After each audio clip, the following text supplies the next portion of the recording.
Hello, I'm Minash Ravinsky, and this is Military Mind. Armed conflicts, defense and security, land, sea and air. We've got you covered. And as always, we begin this episode with a brief glance at the Ukrainian front lines. Against the backdrop of Russian forces conducting a series of drone and missile strikes against targets in Ukraine, Kyiv's forces have been pushing on with their counter-offensive operations. Ukrainian troops have reportedly advanced in the western part of the border area between Donetsk and Zaporizhia regions. Ukrainian and Russian forces are still clashing along the Avdiivka-Donetsk city line front, with both sides attacking from the ground and no confirmed advances for either side. Now, Ukrainian troops have reportedly managed to push their positions forward near the city of Bakhmut. The Australian Slinger drone killer system is heading to Ukraine. The Slinger is designed to combat drones at a price that Ukraine can afford. The system is capable of firing single shots, but also has 100 or 200 shot per minute modes, as well as thermal and night vision. Using the Slinger is much cheaper and more effective than launching anti-aircraft missiles at inbound Shaheds. Let us take a look now at the Slinger system in action.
And since we're talking about drones, let's take a look at unmanned aviation assets in Ukrainian service. The video ahead shows pilots with Ukraine's Special Operations Forces using a drone to take out a Russian tank near the city of Bakhmut.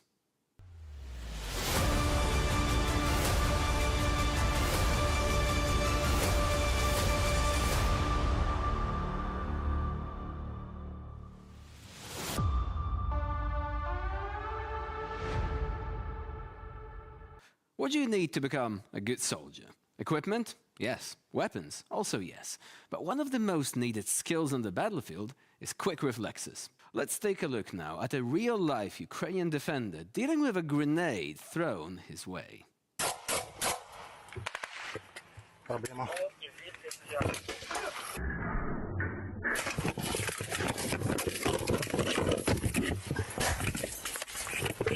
Now that, you'll have to admit, was impressive.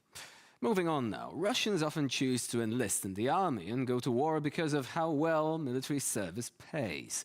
The cars, bought with death benefits paid out to families after the deaths of servicemen, are already the stuff of legend, apparently. Now, let's take a look at two Russians going through the pockets of their dead comrades in arms in the trenches.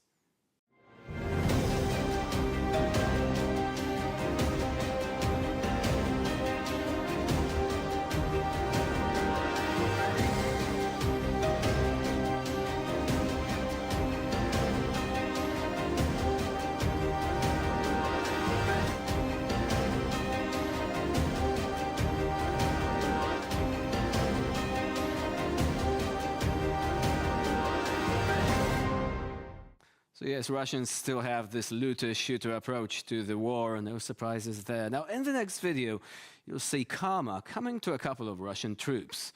The story goes something like this. Russian soldiers are sent to Ukraine to kill and take away land. Tasked with making a dugout, they start digging. Soon enough, they get spotted, and Ukrainian artillery gunners decide to throw a wrench in their plans. With a couple of precise hits, they turn the dugout into the grave for the Russians.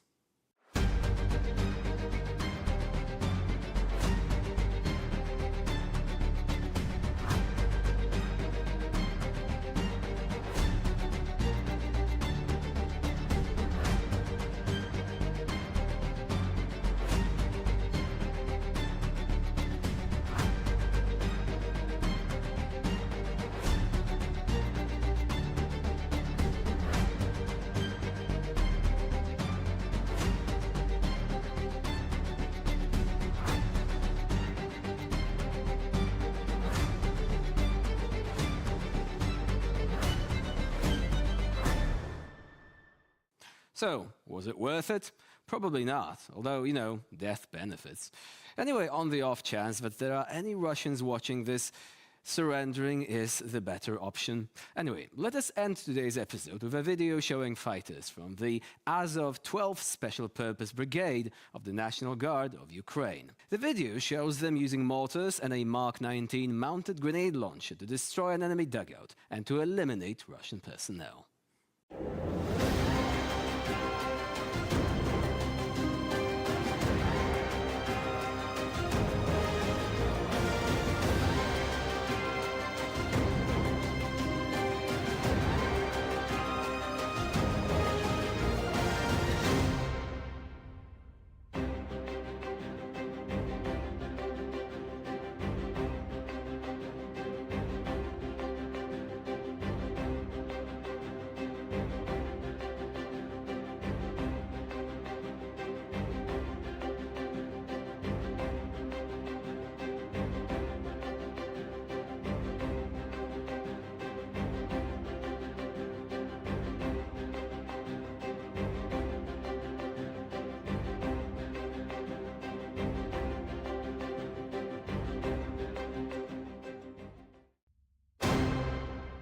And with this, we end this episode of Military Mind. Please stay with us here on TVP World.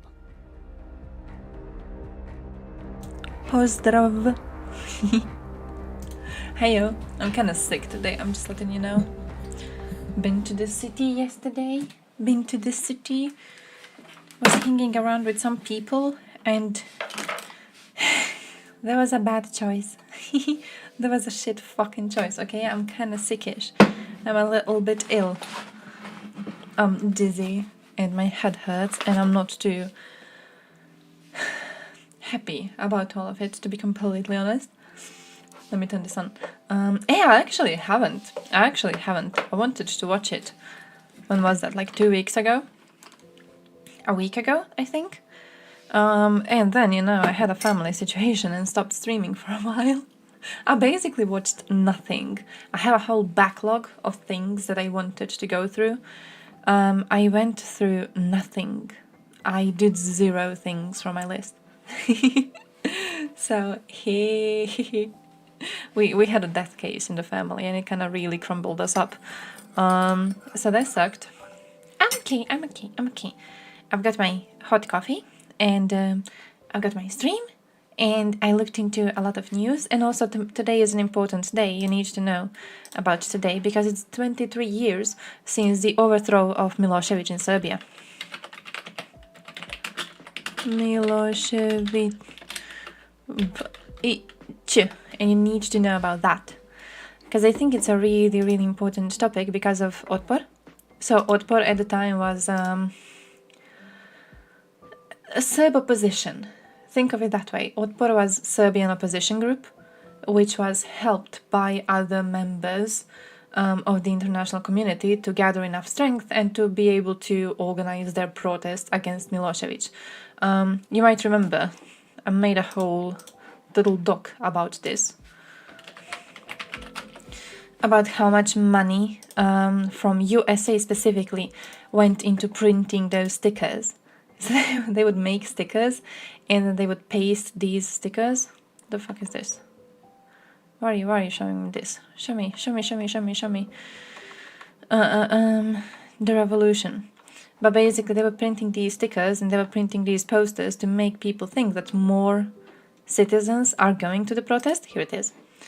To make them think more citizens are going to be present at the protest, and because they made them think more citizens are going to be present, people were less scared to go and protest, because they were like, okay, yeah, police for sure is going to be there, but of course the police isn't going to catch me, there's going to be lots of other people there, you know, I won't be the one getting arrested.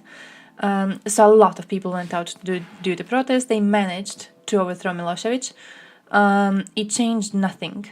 And that is why I think this is an important thing to talk about. I think this is like, you know how whenever you talk about like new peace deals between Ukraine and Russia, you have to go back to Munich betrayal? Because Munich betrayal was a very similar situation to what Russia is demanding right now. And if we appease Russia, it's going to be very fucking similar to appeasing Hitler. In the same way, I think that when we talk about what we should do after this war is done, when it comes to Russia, I think lots of people have this idea that Russians are going to be protesting if they are sufficiently pushed by their own opposition. I think that idea is a failure from the start.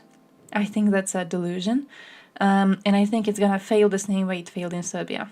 I think it's going to suffer the same fate, which is nothing.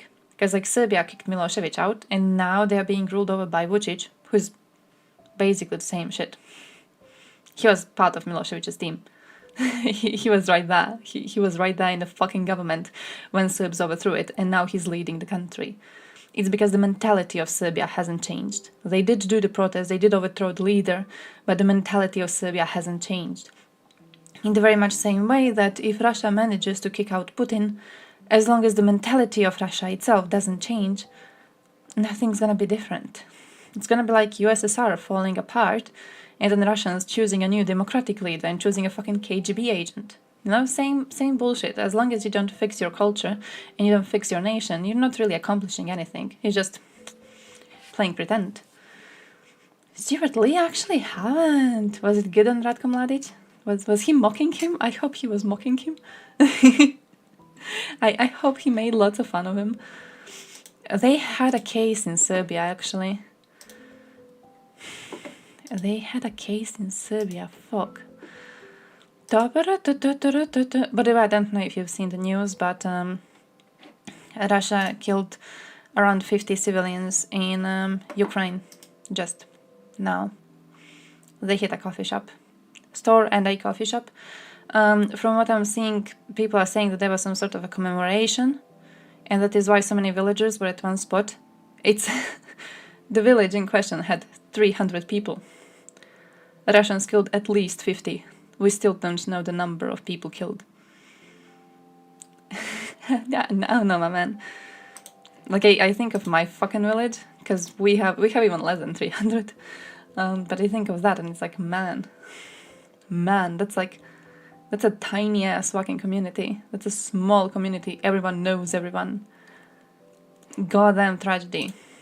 And I'm kind of waiting for UN to respond, to be like, oh yeah, we are very concerned about this piece of news we are seeing. Very sad to see this is happening. What we are going to do is going to be absolutely fucking nothing. Carpet Remnant World. Fuck, I kind of want to see Ratko Mladic mentioned. I want to see Mladic. I'm very interested in that.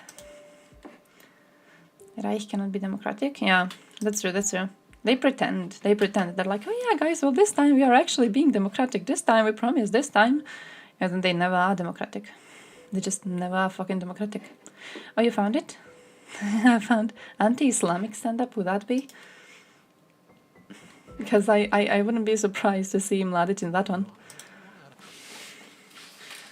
Mladic, by the way, the man defended by Ratko Mladic on Twitter.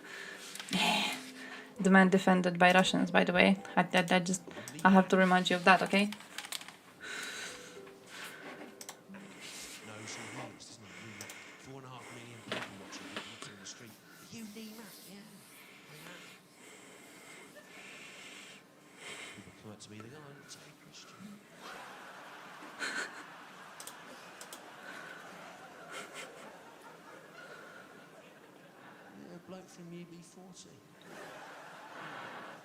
Fuck, the captions are confusing me. What's Tanita Tickeram doing in the gents?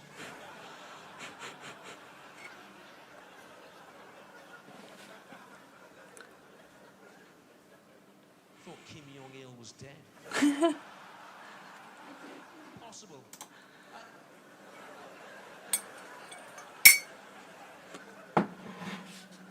All that's happened to me since I went on telly is 500,000 more people now insist to my face that I'm someone else. Right here this afternoon in the square in Sheffield, getting all these carpets in. And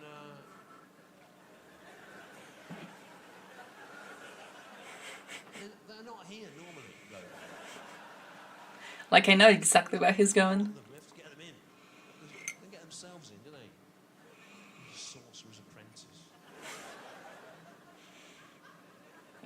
Anyway, a bloke came up to me and he went, "It's you, isn't it?" Yeah. He goes, "What are you doing here?" So I'm doing a stand-up show in the theatre here in Sheffield tonight. He said, "Really? Shouldn't you be at the Hague War Crimes Tribunal?" He does kind of look like him, though. Thought I was General Ratko Mladic.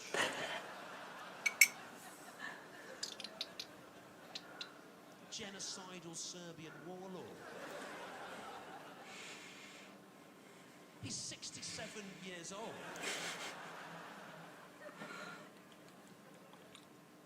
It's an impossible situation, because he's got to me, "It's you, isn't it?" I was going, "Yeah." He thinks that the only dignified way out of it is to allow him to continue to think I am General Ratko Mladic. He said, "Shouldn't you be at the Hague War Crimes Tribunal?" I went, "Oh no." The woman out there, she did the forming wrong. She wrote over the line. She went, "Oh, but it'll take ages to do all this again. You can go off, you know." He goes, "So you've come here?" I said, "Yeah." To Sheffield to do stand-up comedy. Yeah, you know. I've had an interesting life. There's a sad bit at the end. Kinda. Court. I play Claire de Lune. I'll talk about that. People are in floods. I've won a Chortle Award. He said, "No offence, mate, but I think what you've done out there is awful, obscene, and at worst you should be in prison for life, and at best you should be executed." And I said to him, "Well, I agree with you, to be honest. You know, Yeah. what do you actually want me to do?" Because they, in The Hague, they've said go off. So, By the way, do you know Mladic's current situation? what do you do about that? And he went, "All right, mate," and he went off. Do you know where Mladic is right now? I have to show you where Mladic is right now. Gotta show you Mladic, gotta show you Mladic, gotta show you Mladic.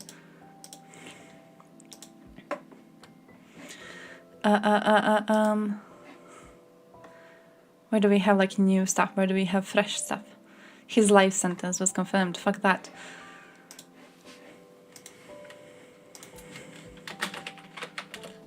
Russia, give me Russia, give me Russia. I know exactly what piece of news I want.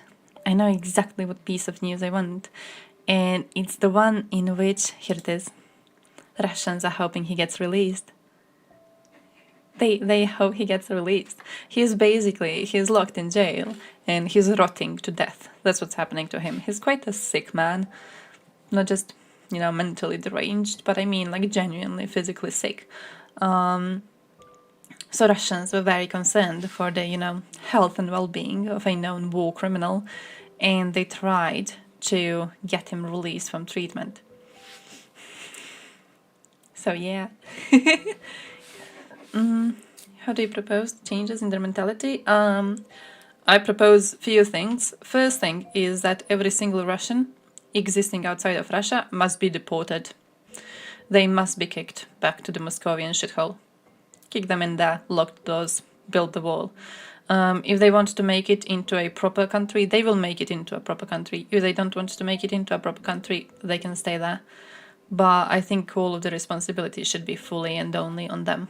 I don't believe we should waste anything, really, to make Russians fix their country. If there's anything that's really going to be helping, it is precisely kicking Russians who are existing in the West right now back into Russia, so they are forced to kind of fix the shithole or, waste their lives there. I don't think there's any other way, really.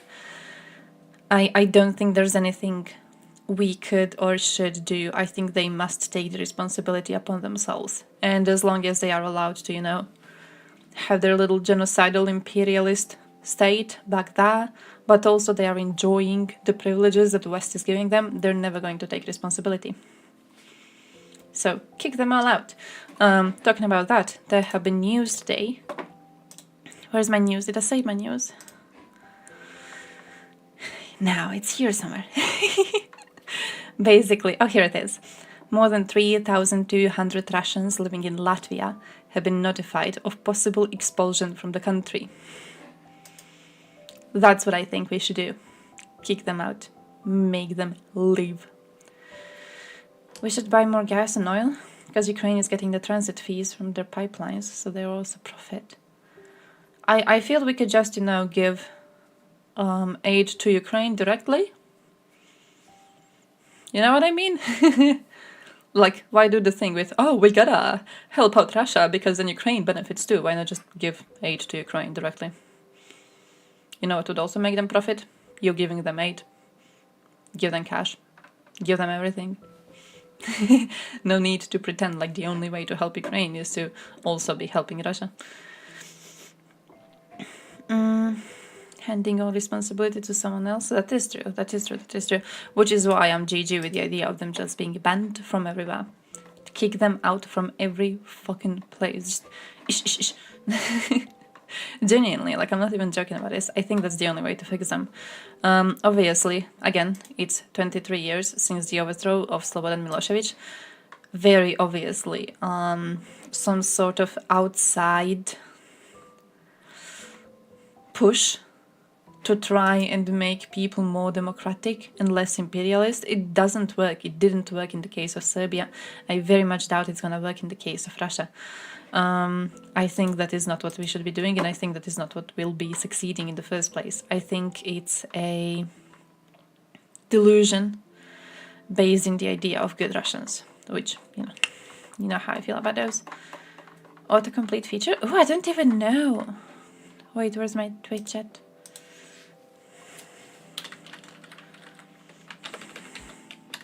Oh, maybe?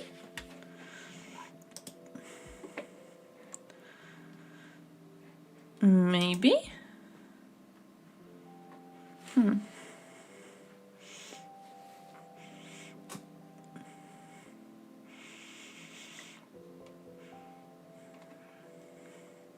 They don't have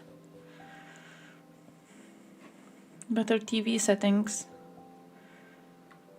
They don't have a setting for that. Maybe they did. They fucked up the ad thing too, and I still haven't managed to fix that. They messed up the ad thing. They basically made it so ads are shown every once in a while, and I forgot to fix it again. I could probably fix it now, so like we don't have to look at them. I don't know how often they appear. I've just seen people bitching about it.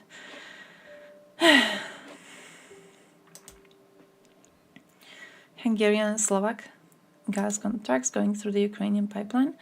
I just think it's kind of a pussy thing to do, you know? To go, hey, we're actually helping Ukraine by working with Russia. You know what I mean? It's like a pussy thing to do. You don't have to help Russia. You don't have to work with Russia. Just admit you want to support Russia if that's what you want to be doing. There's no reason to cooperate with Russians in any sort of a way right now. There's no need for that shit. So I don't know, the fact that they're using like stupid little excuses for it, it just... Yeah. I'm not too happy about that, you know? I'm not really happy about that. What is power politics? None. Where's the ad things? Markers, information, polls, predictions, subbies, raids, clips, stream info. Oh, where's the ad thing? Oh, monetize, I guess.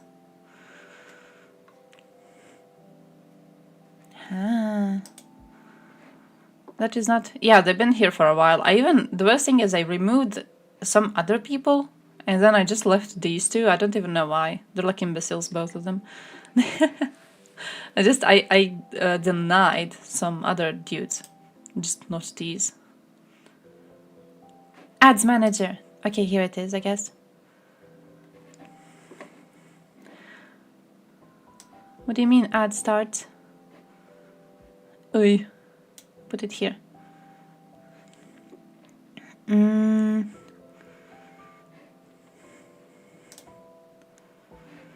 Ads manager. What is this? Oh no, this is more. You have scheduled 30 seconds of ads per hour. No, I haven't. Auto snooze ads? Ad schedule? Oh! Automatic ad length and frequency?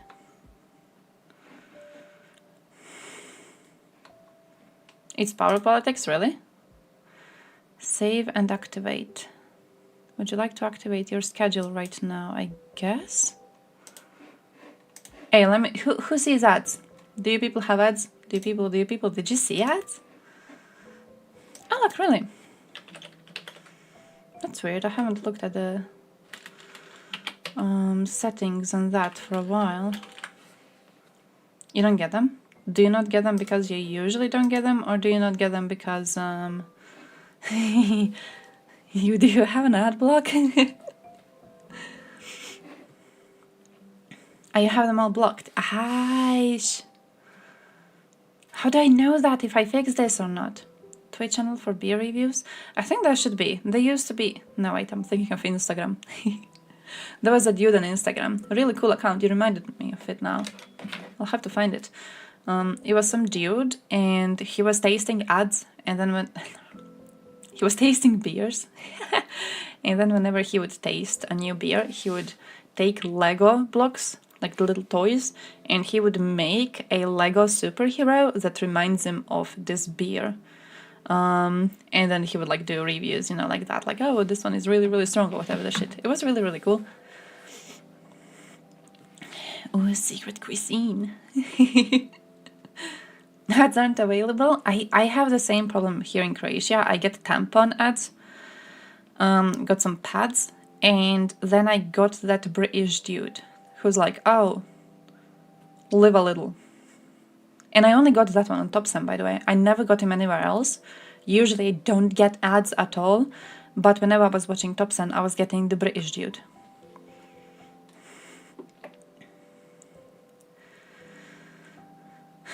Your life has been in shambles, are you? I hope you're standing strong. Pet me like a cat. I hope you have someone close to you who is able to pet you like a cat, as you deserve. I hope you have that. I hope you have that. I think, yeah, I can turn it on or off, the thing with subscribers getting ads. For me, the setting is that subscribers do not get ads. But I know for people who are not subscribers, there's an ad schedule. I know Twitch automatically updated it a few days ago while I was taking a break. And it made them happen really, really often. But like if you weren't seeing them anyways, then it's gonna... Bundeswehr? Really? Bruh, I get them for nothing. I get them for nothing, literally. Kind of sad. I wish we had like a proper algorithm. I wish to see what my ads would be like. But no.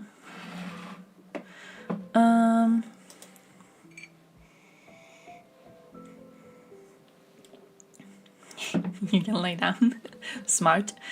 By the way, I have to show you Arthur, because we haven't seen Arthur yesterday, and I wanted to watch Arthur yesterday. He's very blurry. That's what happens when you're Estonian and trying to make, videos online. You just automatically blur yourself. Oh, look at him. You can almost see the chest hair. So we gotta watch Arthur. We gotta watch some European Union stuff. Also, we are going to be raiding MEP today. So keep that in mind. We are going to go and raid MEP. He's doing overview of what's going on in European Union. Part of what he's going to be talking about is also going to be about Ukrainian bid to join European Union. So that's going to be really, really, really cool. So, we're going to go there. We have to go there. He's starting the stream at 7, so I'm thinking of going there at 8. His stream notification preview is basically clouds are forming above Ukraine's European Union bid. Deal on migration. High-stake elections in Poland. Is European Union hypocritical on economic coercion? So I'm interested. USA Army? Too many vatniks in politics. It's...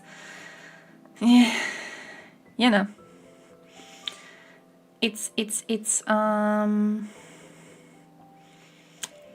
I think a given when it comes to social media and the way that people get views on social media, because you have to have really wild takes to get some sort of popularity. So it's kind of easy for vatniks to grow, It's easy to be a grifter. Don't tell that to Skada, he's going to cry. What is this bitch doing? So-called war, nice.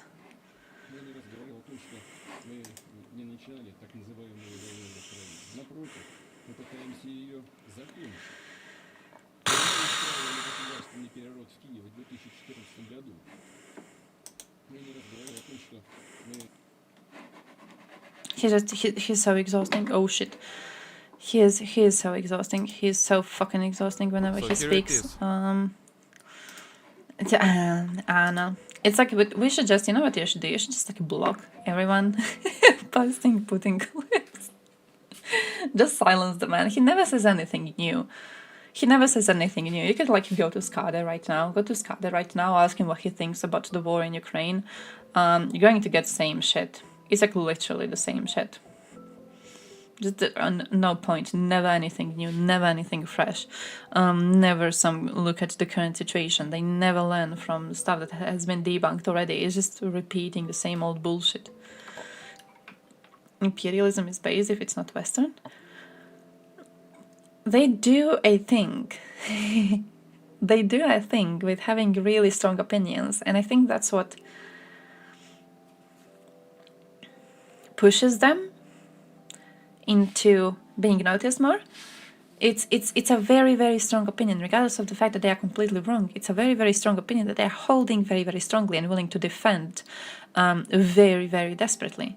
So, quite easy to get lots of views on that, I want to say.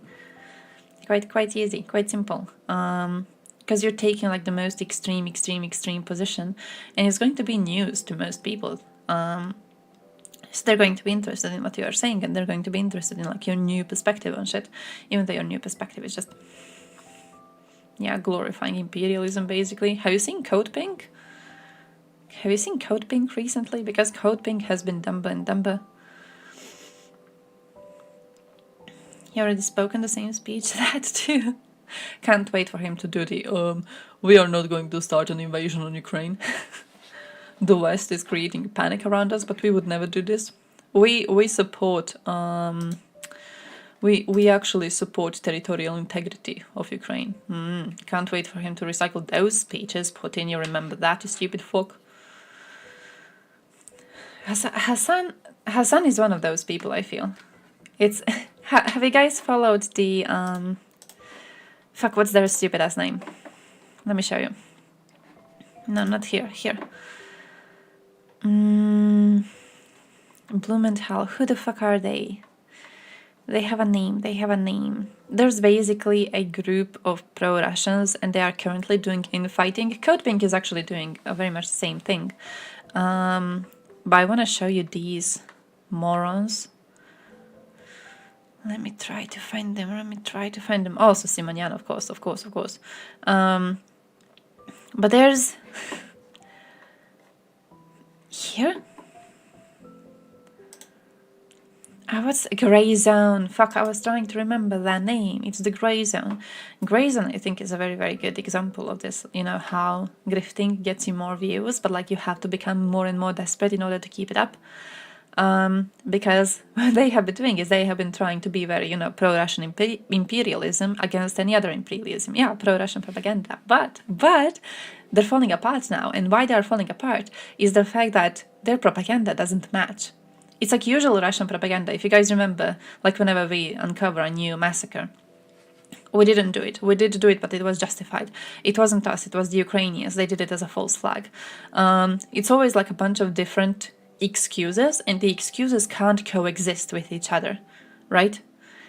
What we are seeing right now in the Grey Zone is this propaganda coexisting in the same place, and it can't coexist in the same place, and they're falling out. What happened basically is two of their people, one of them was really into the whole MAGA type propaganda, which is COVID is fake. COVID is fake, COVID was never existing, COVID was meant to be controlling the population. And then they had the other one who was like, no, COVID is real. COVID is real, and COVID is very, very dangerous. And China is doing an amazing thing at fighting it, because it is so hard to fight COVID. So whenever you read about repression in China, they're doing a great work actually at controlling the rate of COVID. They're having a falling out right now. They're fighting around because of this, because one of them fell for one part of propaganda, the other one fell for the other, and they couldn't coexist in the same space. Very similar to, I think, what's her name? Green? Marjorie Taylor Greene, the USA right-winger against arming Ukraine. Think of her and Code Pink. Because they had an event recently. Let me show you this. They took a picture together. Now, the picture was a bit too much for Code Pink fans, even though they are idiots. This was a bit too much even for them. Because, you know, obviously, M stands against everything that they believe in, right? So they had to write a whole post in which they were like, oh no guys, well, we actually disagree ideologically with her. We know she's a right-winger, we disagree with her, we don't actually support her policies, we don't actually, you know, support her as a person, we don't think she's based. She approached us, I haven't saved it, she approached our people and she just took a picture with them without them wanting to do it. But it's like that, it's like same trash exists in the same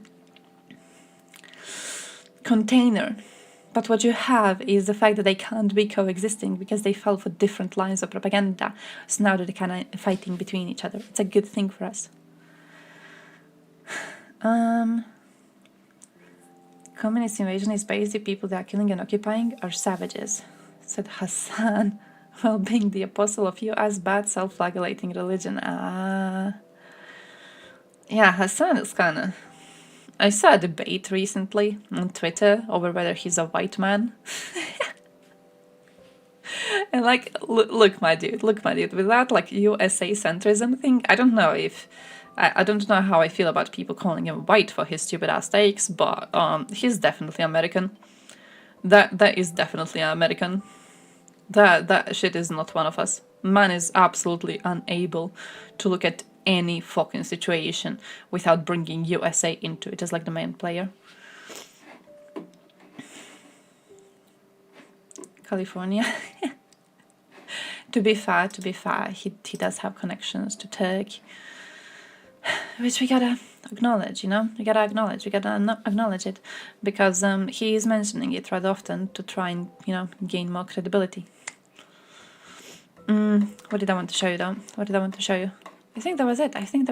I wanted to go through, there's lots of images of the missile strike that happened recently. I'm trying really hard not to show those because I'm not really sure how how safe for work they are, how safe for stream they are. I don't want to get stop sent.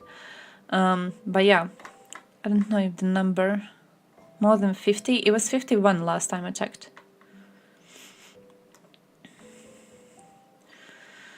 Oh, look at him! Oh, look at this! Germany is working on providing Ukraine with additional Patriot system. They could do a bit more. They could do a bit more, I'm just saying. Not to seem ungrateful. They could do a bit better.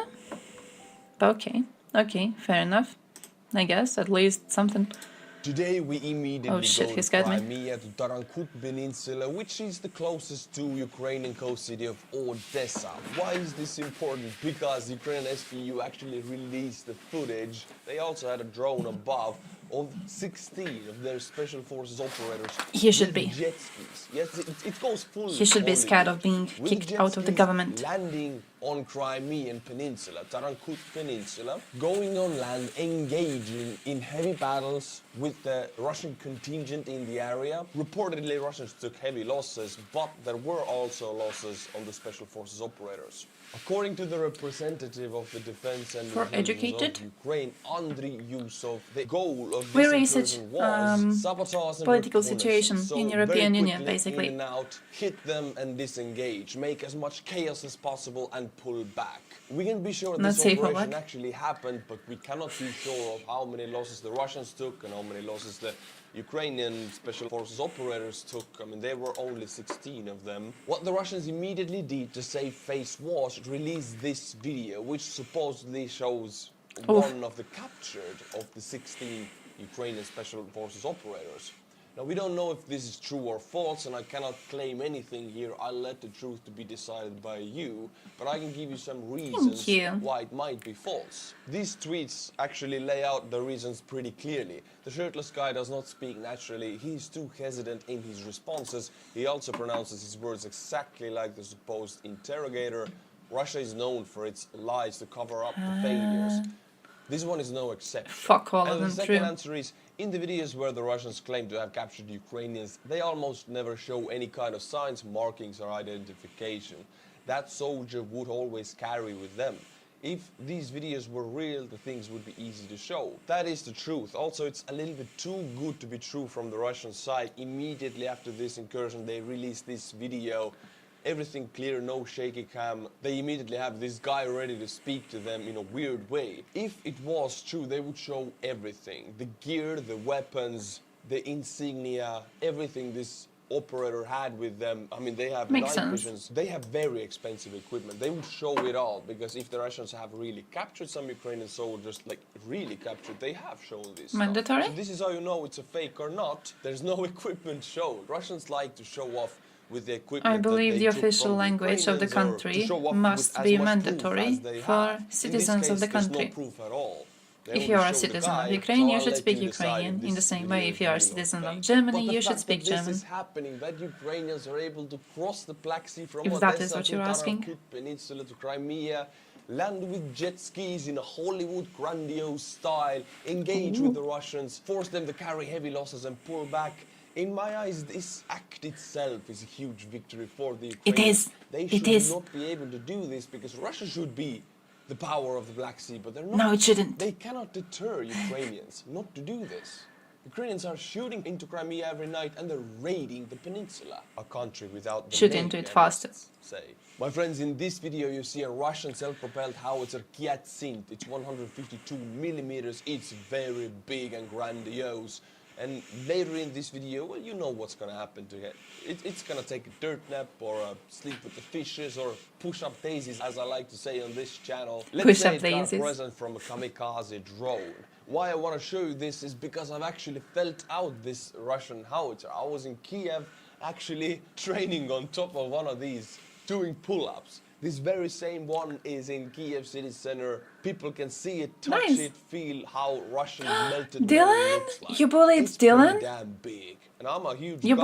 bullied Dylan? Huge, and it's not even the Do you have a clip? 205 millimeter is the Russian. You bullied Dylan though? That's kind of cruel. If you want to see more cool stories, what I did in Kiev, my Instagram Ukrainian is in the Russian or description non-Ukrainian below. Everything Russians? is up there. Go and follow.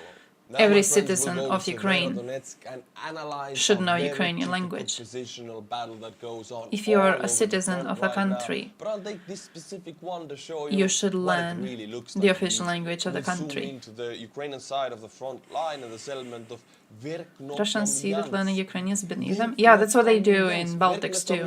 They refuse to learn the What happens languages. in this video is that a Russian group He went full tops and did he fuck your mother? Is that what he did? T-72 and an infantry fighting vehicles. Man, I would love to see that. Deter the Russians from doing that, to push them back. Oh, The I would path love to Ukrainian see him vehicles that follows angry. Is as shown, and everything is recorded 4K on a Ukrainian drone, so it's Half perfect. This is tops. why I chose this battle. You here. half fucked your All mother. kind of footage, geolocations, everything for this battle. They follow this road into Verkhnokamiansk, driving east, closer to the front line. See what the Russians are doing. They have sent an infantry grouping of about 30 infantry into this Frenchies forest speak belt whatever that language is. occupy these True though. positions close to this Oh lake shit, right Platya, I'm here. sorry. Ukrainian infantry fighting vehicle I'm and the sorry, I'm T-72 sorry. were taking this Copyright road key. east, then turning north and then east again. There's another urbanized area here, a few houses, and the G-72 starts engaging the advancing Russian troops from about this position right here. The firing direction is towards the lake into the forest belt, and it fires about 5 or 6 shots into the groupings of the Russian infantry. Now the thing is, the Russians are advancing by foot, and this happens typically across all of the fronts. Not every assault has armor ready to be used. Because So forcing the Russians have to learn another fire language is cruel. inferiority, the Ukrainians have fire superiority. But the Imagine thing expecting Ukrainians them to are learn lacking another is language. infantry. Actually, Ew. they have 2 armored vehicles. They're pressing down Russians? the Come enemy. on, come on. Now there is a position for infantry to exploit On another this hand, fire superiority by expecting forcing themselves Estonians into to know the Russian windbreak and clearing in the order to be Russians able to out. do their business But the properly Ukrainians is don't completely have this. normal. And this is not atypical, this is actually typical. Happens all the time. After 5 or 6 shots, the Happens all T-72 the takes time. a hit, which comes from somewhere else than the forest belt. So the Russian groupings in the forest belt did not shoot at the T-72, but from somewhere else. It took a hit, then it fires about 5 or more shots into the Russian groupings in the forest belt and pulls back. T-72 pulls back from this road. Russians are positioned about here. Russian and the language is the T-72 greatest language changes of all time. positions with the The Ukrainian Russian people are fighting good. vehicle Чунцы will people take prestige the to rule position of the T-72 and start engaging the Russian true. grouping We all should with be its learning main Russian. cannon, shooting for about 5 minutes into Why the Russian forest. Ukrainians don't Now work as again, this would be the entrepreneurs in position Russia? where the infantry fighter vehicle shoots and I mean, I don't know, Ukrainian go ask them. infantry from this How do you urbanized know they area don't work infiltrate into in this Russia? forest area and force themselves through the forest belt to the Russian positions and eliminate all of the Russian infantry. This can be done because It's in English of the too. fire Switch it up. superiority of the Ukrainian infantry fighting vehicle, but the Ukrainians did not have infantry ready. Not everything is perfect on the battlefield. What did happen in the end is the T-72 pulled back. The Russian grouping, seeing that the Ukrainians have armor ready to face them, also pulled back. As you can see, there are more forest belts right here. Movement I'm pretty already sure they would be happens chill with through them the if they were woods, like, through the "Hey, trees. actually, I'm Nobody ethnic wants to cross Russian." the fields. Russians pulled And they would back be like, "Ah, that. The front nice. line is about here. You are And then the abandoning Ukrainian your fighting vehicle mental pulled illness back. of claiming this you're was in no way a Ukrainian." breakthrough or an atypical assault operation. This is what happens every day almost throughout the front. A positional battle, testing out the enemy's defenses and testing out your own offensive capabilities. Unfortunately, there are no information about losses on either side. On 28th of True. September, the Russian Freedom Legion Svoboda Rossiya made another incursion into Belgorod Well, I'm area. pretty, It I'm was a pretty sure one-day they incursion. did. They went in very Oh, no, it's a early weird question. morning in the dark and they pulled back to the Ukrainian Like, I'm pretty sure they late at do. night in the dark also. Since Ukrainian OPSEC Go is to on Russia to point, work. it's actually perfect. We only now get the footage about this incursion. It's quite short of a compilation, but it already gives us information of the Svoboda Rossiya's capabilities. Well, first of all, they have night visions. Night visions are rare on both sides and extremely expensive, and they need training. Huh. You cannot just slap a night vision on a regular soldier without the training. They don't really know much what to do with it. To fully Okay. exploit your night vision superiority, you need a proper training for it to be used. That means Svoboda Rossiya fighters are almost like special forces if they get this training. Secondly, Nice. the way they move is on point. Everybody has a purpose. They know where to go. They're aggressive. They're fast. I wouldn't point out anything done wrong in the movement. Perhaps maybe keeping a longer distance in between the guys when they're moving over this field. But this is nitpicking. The third thing is there is kamikaze drone footage, meaning these guys, the incursion, small incursion only to recon and sabotage and engage and disengage, they already have operators on the Ukrainian side ready to send drones. I mean, this is a huge capability, again, pointing to they being more like special forces than regular troops. And finally, they have artillery, which again points to excellent communication and recon capabilities and great communications. Night vision, artillery, kamikaze drones. In my eyes, seeing this video, I would say Svoboda Rossiya fighters who went to Russia in 28th of September are elite fighters. According to the official information from Ukraine, there were no casualties on the Ukrainian side, but there were Nice. some on the Russian side. So it was a successful operation. My friends, in this video, we can see two Russian fighters walking on a road near Klishivka. They're walking, having fun, having cigarettes, and then suddenly the fighter who is filming stops the other guy in the front and points down to something that looks like an unexploded munition from cluster bombs. And then there's another one. So this is what people were talking about before. The dodge rate of all the cluster bombs is huge, which means these small Dun, dun. bomblets or droplets don't explode. They will remain on the ground and they Skade? can explode later if you step I on saw them him fighting or if Zach they're activated in any way. Airways chat But again, today. I have to counter argument this. That That was stupid the again. areas on the front lines where He again cluster called divisions Zach a are Ukraine used are supporter. so He was like, "You go around heavily supporting Ukraine." overexposed lines. There are more than one Zach, line I per think I square sent it to meter in Discord. this Zach frontline goes, area, so Russia Russian is militias don't ideologically really change Western? anything.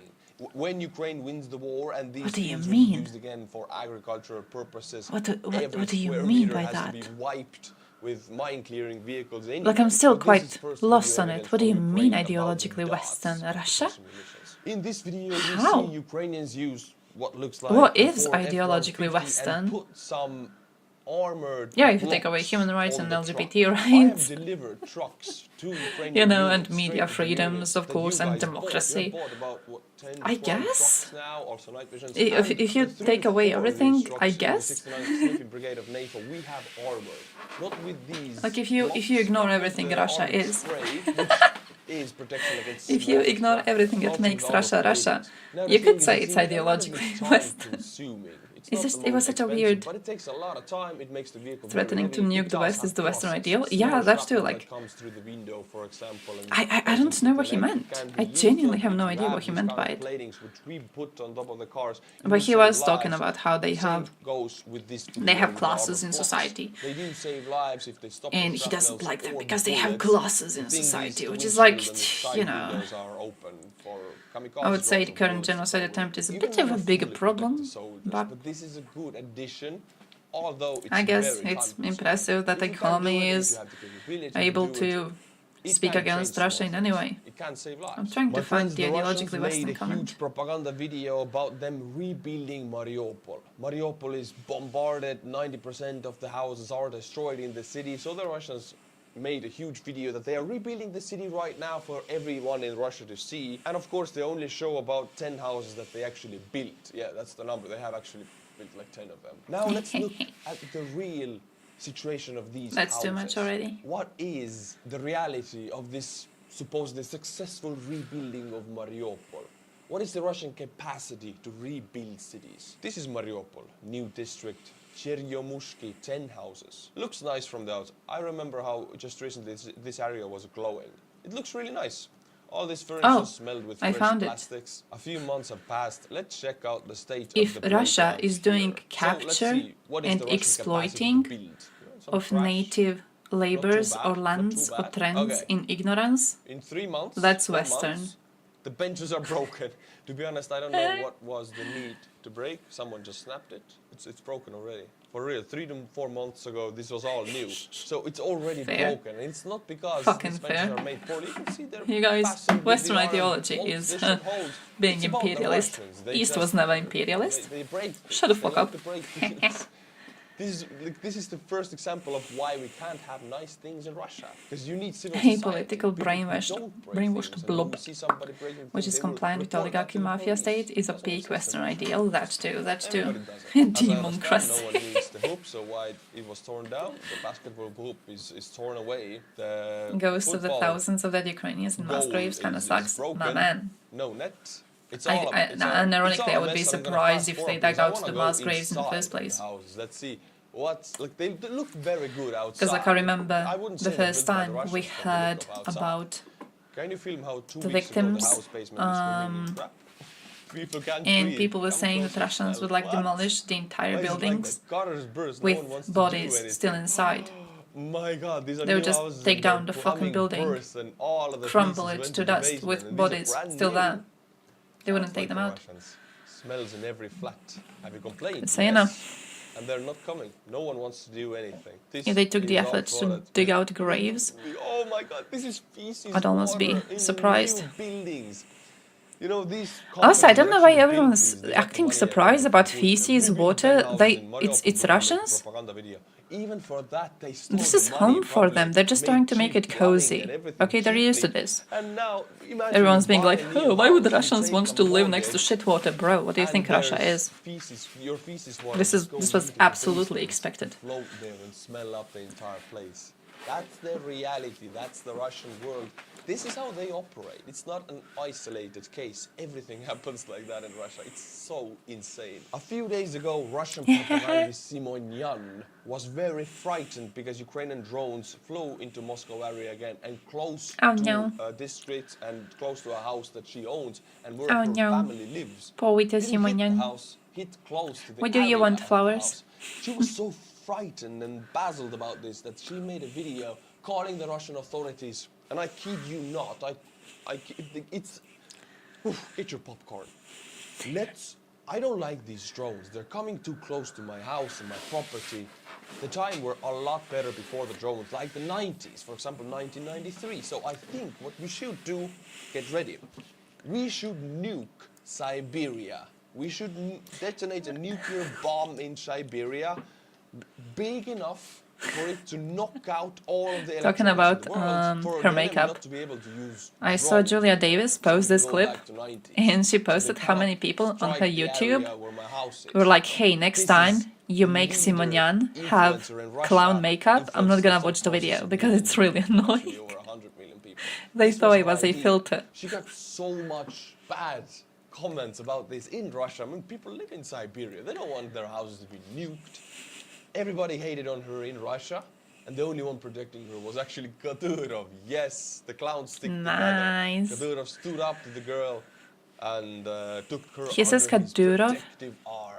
A regular Tuesday in Russia. Kadyrov, My friends, thank you Kadyrov, for watching my Kadyrov, videos, and thank you Kadyrov. for coming back every day. Because this is what it's at. It's daily updates. I do this Monday to Friday.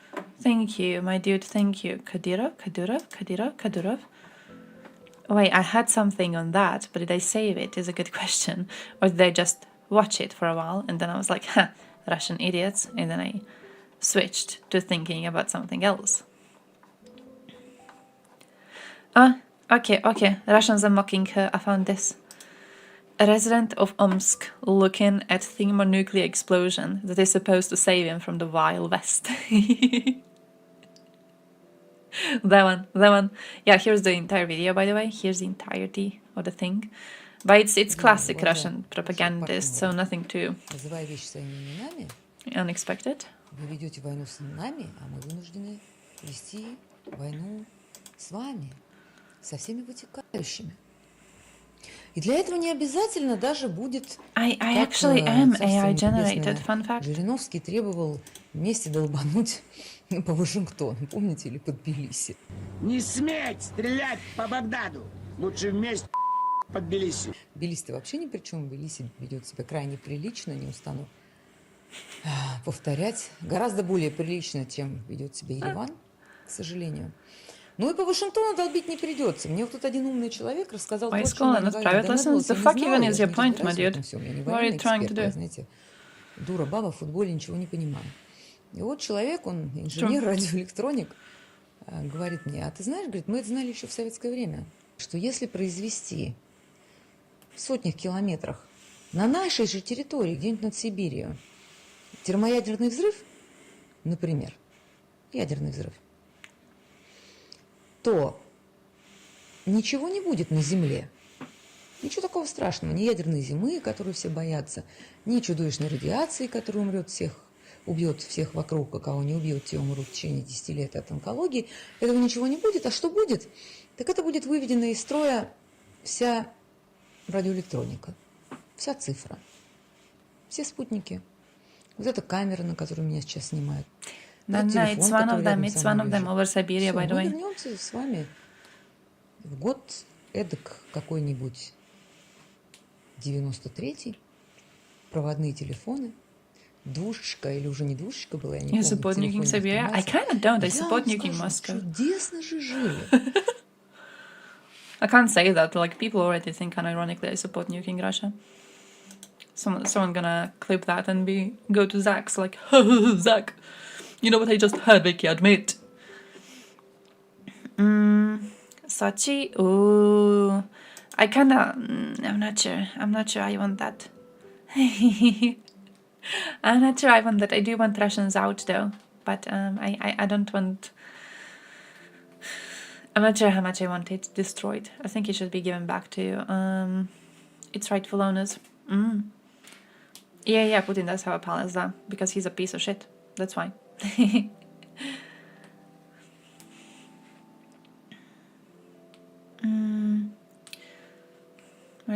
Majority of Russians are simply racist towards Ukrainians and recall just hearing the language. True, which is why they should be forced to speak it if they want to be in Ukraine.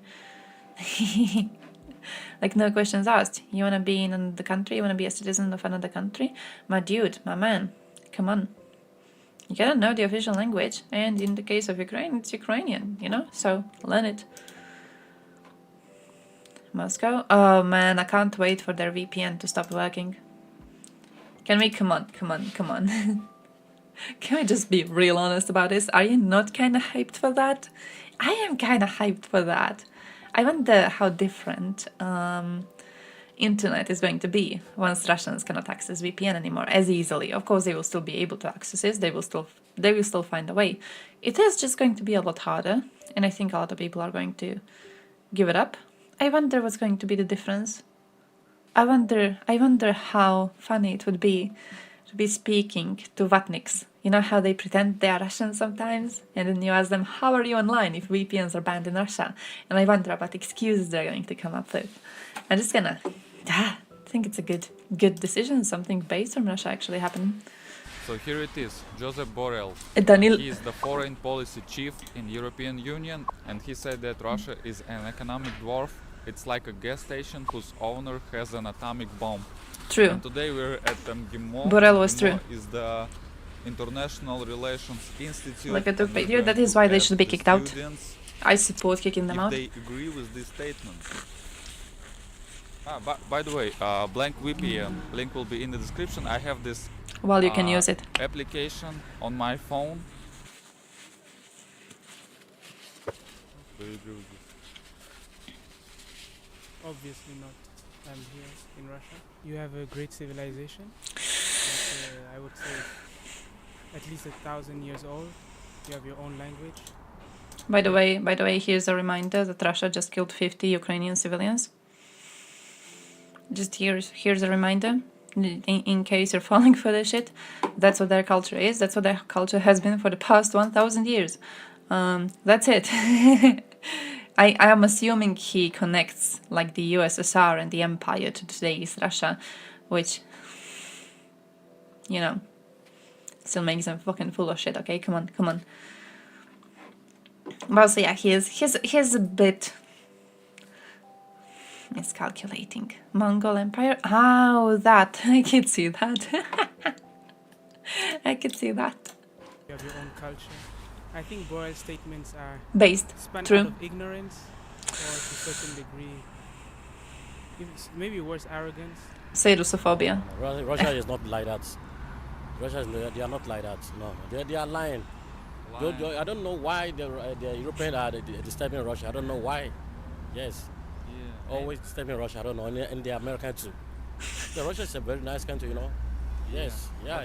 Well, I do not, as Russia possesses an enclosed economy sector, especially concerning like the military economy, everything concerned with that.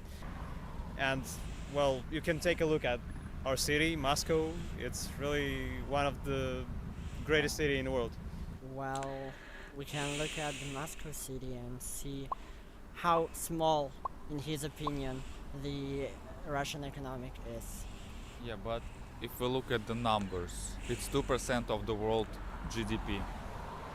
Well, but still there are lots of countries that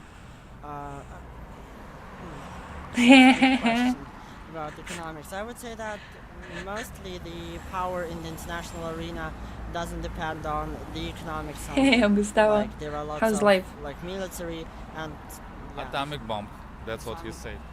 Yeah, but we still have a very big army.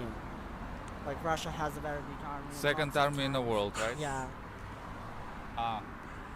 Foreigners watch our videos and they say we have the second army in Europe. Well, at least Russia can produce many different things. Yeah, we have many problems with car producing. With He's blueballing me. Well, oil He's exporting, blueballing me. but He at the does same this every time, once in a we while. can feed He just cuts it ourselves. out. And at the same time, my Estonian relatives, they say that they have no fish, but Estonia, as I know, was always the Do you country people not who have fish?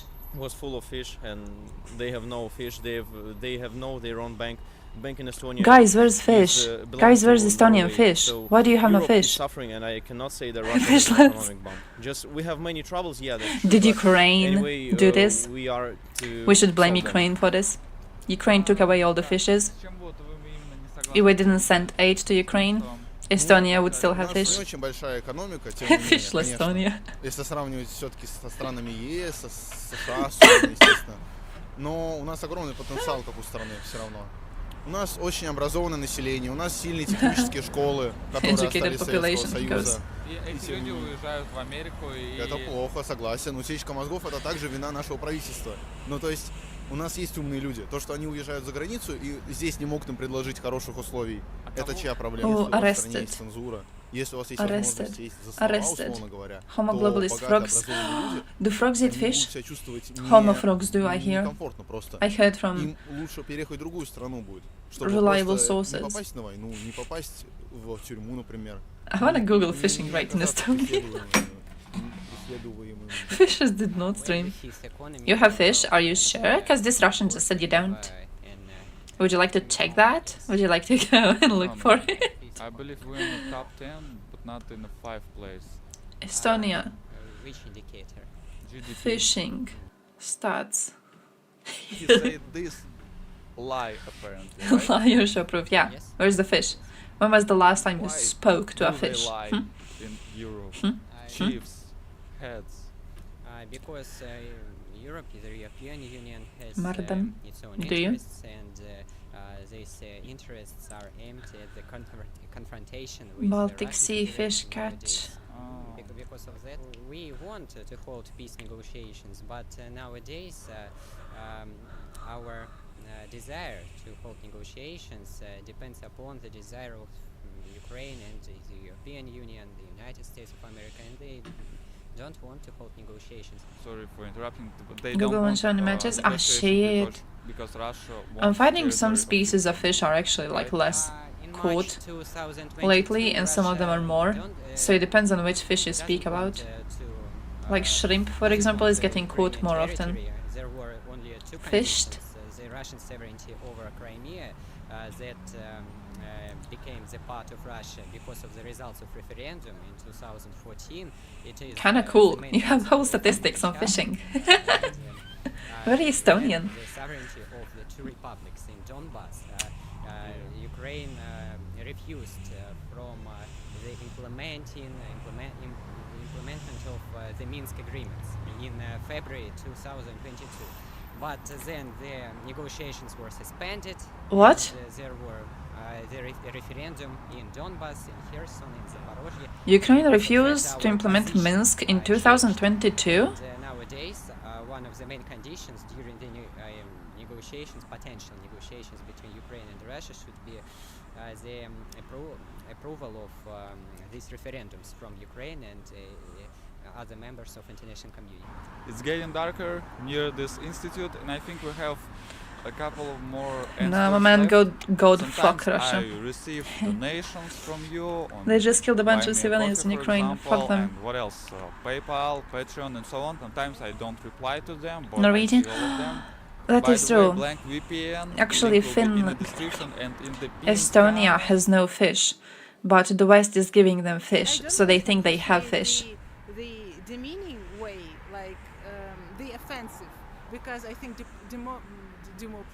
diplomacy doesn't really allow such things. But Russian diplomats are no better. So, Do you think we'll have better politicians in this field? No. Say no. well, that's a provocative question. It's provocative because the answer is I no. really don't want to be expelled. Just say no. It's doubtful, really doubtful. We already made like a couple of interviews, and I think foreigners already lost hopes. Actually, No, it Yeah, we really did. depends on who you're asking, because there are all different kinds of people with all different kinds of views, and maybe you just got unlucky. So if you see a boy pretty short in a suit with a tie and he's wearing loafers and he's smoking a cigarette and he's from Mo, you want to skip it. Skip it. Не заправка. Да нет, не просто No, you have to заправка. hear I'm breathing because I'm Ещё sick. ядерная бомба есть. So you know I'm still alive. Вот ты правильно сказал. Бомба есть. Investment climate? Wait. Okay, you rely heavily on natural resources. Wait though. Oh, he does these little thingies? Specifically with people? That's kinda cute.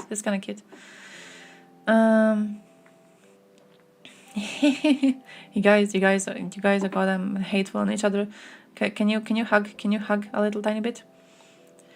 Minsk agreements, as if there wasn't Russians invading Donbass before that. It's also as if like you can't find information on what happened when Minsk agreements were broken. Because in both Minsk agreements, what happened to break them is that Russia kept attacking Ukrainian-held positions. In the second one, even Putin himself tried to delay the signing of Minsk II, so Russians would be able to take over the Ukrainian-held position. And they weren't, and then Minsk was signed, and then, they kept attacking anyways, and they took the fucking position. But, like, just by the changes in where the borders are, before and after Minsk, you can see which side kept on attacking, and which side didn't. And, like, we're still supposed to believe that Ukraine fucking broke them? I don't know. Yeah. She's still alive? No, not really, my dude, not really. I was out in the city yesterday, and I guess I was standing a bit too close to some city people. I know, disgusting, just absolutely disgusting. But I got something, I don't know what it is. Hope it's not COVID. I've been kinda panicky over COVID coming back. So I'm feeling like relatively okay, I hope it's not that. Which is kind of a blessing, but No, you are market economy, you are integrated. Yeah. But why isn't it possible in Russia to create companies like Mercedes? Hassan Pike. Oh shit, I haven't really heard Hassan talk about Minsk. In the Soviet Union you had it. Maybe it will take time to come back. I don't know if I want to hear him talk about Minsk. Prisoners used to work on this. It's fucking available though. Also talking about that. Yet they moved on. Talking about that, like not only can you find Minsk and you can find what exactly broke them online. I've seen people spread around bullshit about Budapest Memorandum on security assurances, and people being like, "Oh yeah, the Budapest Memorandum doesn't actually make any of the signature countries that signed it. It doesn't mean they have to respond in case Ukraine is attacked." But guys, like you can go and find the Budapest Memorandum. You can find every word of it online. It pisses me off. It's like with the European Union report on Georgia, when Russia invaded Georgia, and people just keep on sharing around media links, articles on it, with like, very dramatic titles and everything. You can easily find the report. You can easily find and download the report. What is the point of spreading lies about a report I can just download and read in like a few minutes? And they still do it, and they do it for Minsk too. It's exactly the same fucking shit. Decent definition of imperialism. There's a definition of imperialism that Leninists like. There was like a whole Twitter drama while I was on my break from social media. There was a whole Twitter drama about it. The fact that Lenin gave a definition of imperialism, and by the way, it fucking includes Russia in it, but okay. He gave a definition of imperialism, and they're pretending as if that definition of imperialism is the only proper one because he gave it. So yeah. 90% of target audience won't check the sources. It's kind of sad, isn't it? It's kind of sad. I don't know. Like when I remember when Georgia was talked about a lot, how many people were like, "Oh yeah, European Union actually confirmed that Georgia started the war." And then you go to read the report, and the report says very clearly, we cannot blame each of these events, we cannot blame them for starting the war. Georgia did fire the first shot, so Georgia was the one who fired first military shot. But before this, for months, Russia was sending soldiers into Georgia, sending troops into Georgia, creating conflict inside Georgia.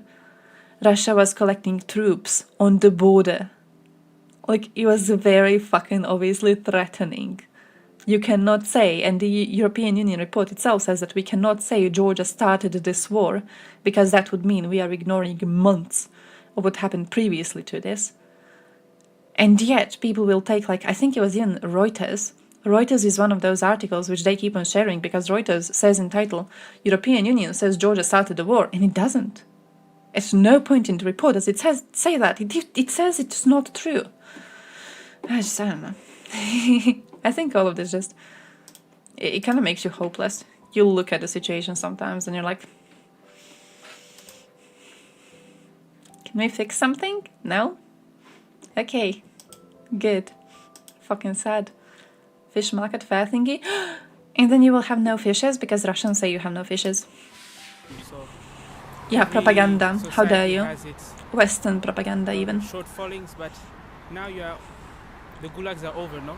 Ни Кодека, ни что еще там, большие компании, ни Боинга, верно? Нету ничего такого. No, the gulags are over, no? Разве не так? That's the energy of Hassan, I think. Был богат. Ну, наверное, не вы, не эти люди, а там какие-то некоторые. Ну да. Ну, за них зато можно The порадоваться. gulags are over, no? Да? Ладно, we are trying It's to over. develop new tech companies, especially after sanctions, which made a lot of tech companies, foreign tech companies, close, and that's why, yes, I think after sanctions we have a lot of perspective. Don't you think that, don't you have a feeling that smart, educated people leave country? To at least Georgia. Sealed metal tins. I heard that.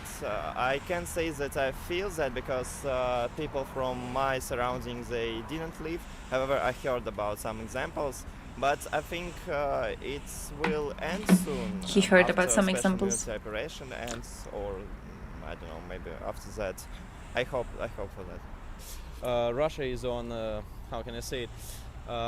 In Russia it's called nefteная игла. It means dependence on oil. Yeah, and we do not produce many things, but at the same time we export many things. But if we cannot sell anything apart from oil, why not? If we can charge a lot of money, why not? Just possible to diversify economics, to create high-tech. CIA. Yeah, exactly. His last name is Burns. Investing money, only investing money. Do we have good investment climate? Well, good investing climate.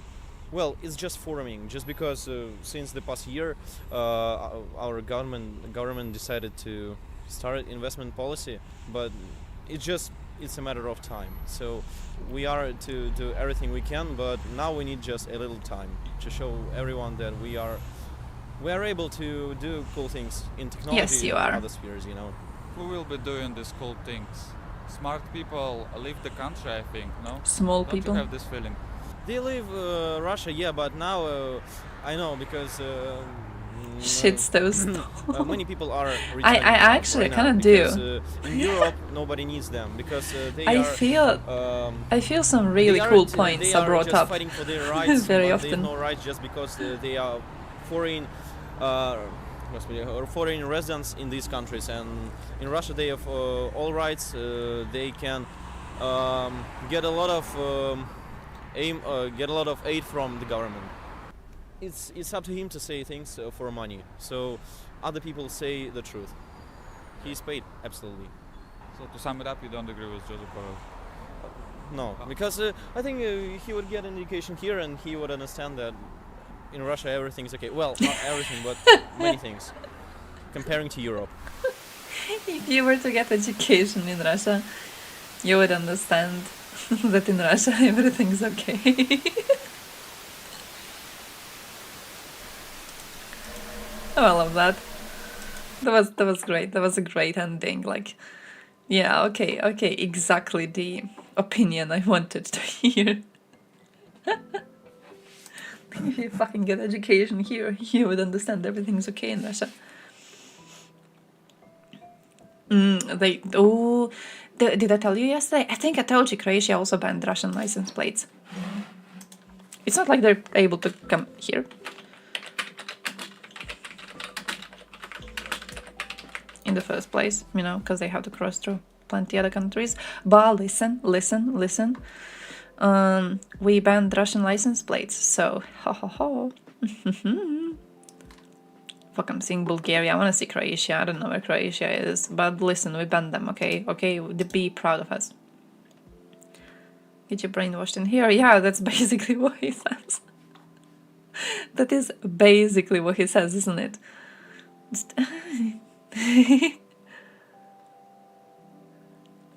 Croatian vehicles to get new license plates? What? Nothing was found. Yeah. Fucking cruel. Fucking cruel. By the way, I wanted to show you a video on Serbia, so I have to show you my video on Serbia. But also, I've saved zombie stories, so we might go through zombie stories, but I want to show you Serbia. I want to show you the Bulldozer Revolution.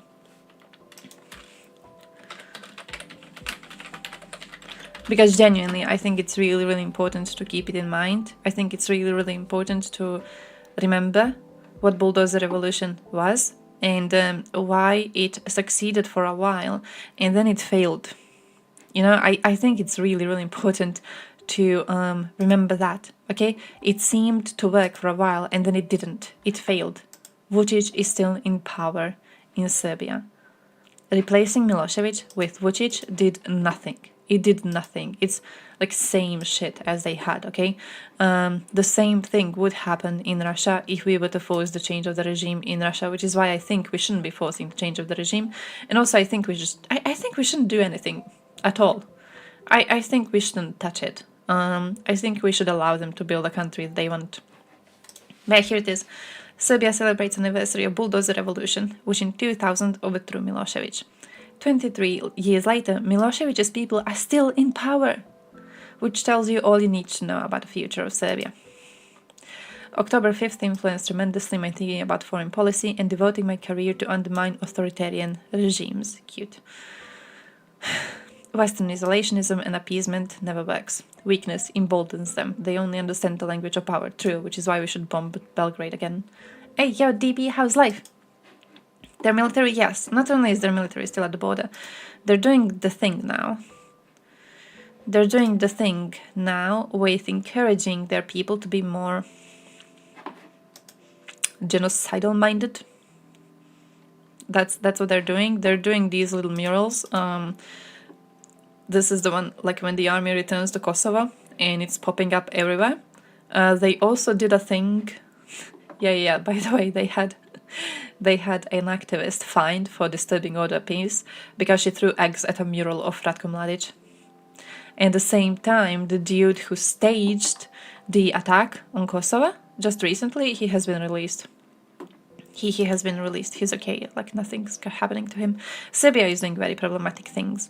This is what I wanted to find. At UEFA Champions League match in Belgrade, a banner was unfurled of Stefan Nedeljkovic, a terrorist killed at Banjska in Kosovo. Right? They chanted. Here it is. They chanted "kill" and "slaughter," so that Shqiptar doesn't exist anymore. They're basically turning very, very anti-Albanian right now. Now, a thing with Serbia is that they are surrounded by NATO, and NATO already fucked them in the ass previously. Okay, so I don't think they will dare.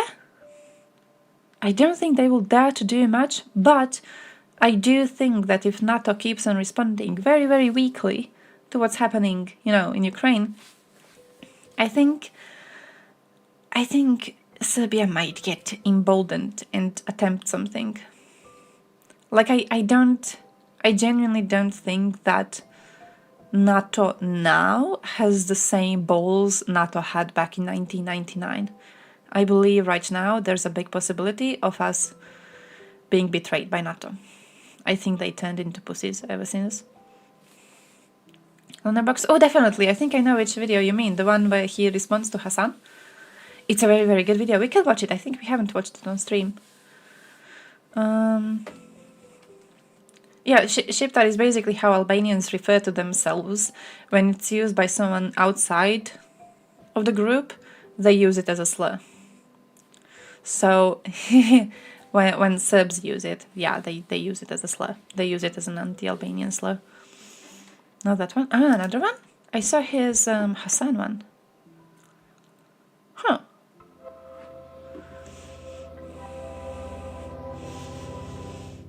So, it's been 1 year since the Russian... Wait, let me see Estonian fish.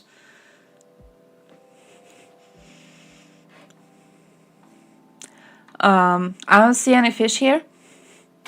Oh, that looks like Croatian fish. This is štuka. This is Croatian fish. You lied, okay? You lied. This is actually Croatian fish. This is pro-Estonian propaganda meant to lie to us that the Estonians are living well in fishing, and they're not living well in fishing. Putin did everything in his power, in his 5D chess game, to reinvigorate NATO and gave it a new meaning and hike pop. It's needed. I do think, though, listen. What's the word? I've seen there was a NATO meeting recently. It happened while I was on a break. There was a NATO meeting. People were quite happy about conclusions from this NATO meeting. Now, I don't know how much I trust them. I truly don't know how much I trust them. I don't know how much I trust the little hype created around it. I don't know how much I trust that NATO is going to do something. I've seen a really good analysis of this by a Ukrainian. It was posted on Facebook. And then it was translated to Twitter about how when you look at the Western responses right now, you can see exactly which outcomes they want to avoid. One of the outcomes they definitely want to avoid is Ukraine losing. because Ukraine losing would mean the victory of Russia, and this would mean other authoritarian regimes feel emboldened and feel like they could also do their own little invasions, because they will get no pushback, right? So Ukraine losing is a scary possibility. Now, Russia losing is a scary possibility too. Because Russia losing means a humanitarian crisis, Russia losing means we don't know who gets the nukes, Russia losing means very likely Balkanization of Russia. So what they are doing is they are scared of Ukraine losing, but they are also scared of Russia losing. The third option that they are scared of is a prolonged war, because it is going to drag out a lot of their resources, and then Ukraine is likely going to lose at the end of it, regardless, because Russia is the one who can, spare a lot of more manpower. So what they're doing right now, because they fear basically every single outcome possible out of this, what they're doing right now is they're waiting for something on the outside to happen. And this is why they are so desperate to push for the idea of good Russians. They're basically waiting for someone to overthrow Putin. They're waiting for someone to kill him, they're waiting for someone to defenestrate him, they're waiting for someone to replace him. They believe if Putin is disposed of and replaced by someone else, Russia is going to, in a way, fix itself, and this war is going to fix itself, and then none of the feared options would have to happen, which is an illusion. Something like this is not going to happen. It's an illusion of an idea. But because they fear all of the other options, they're kind of hoping that this is what happens. And the best way for this to get resolved in a way that is most beneficial for Ukraine is for Ukraine to take the initiative. And this is what they are doing already. This is what they have been doing for the past few months. They are the ones who are planning these actions. They are the ones who are striking what they want to strike. They are the ones making decisions.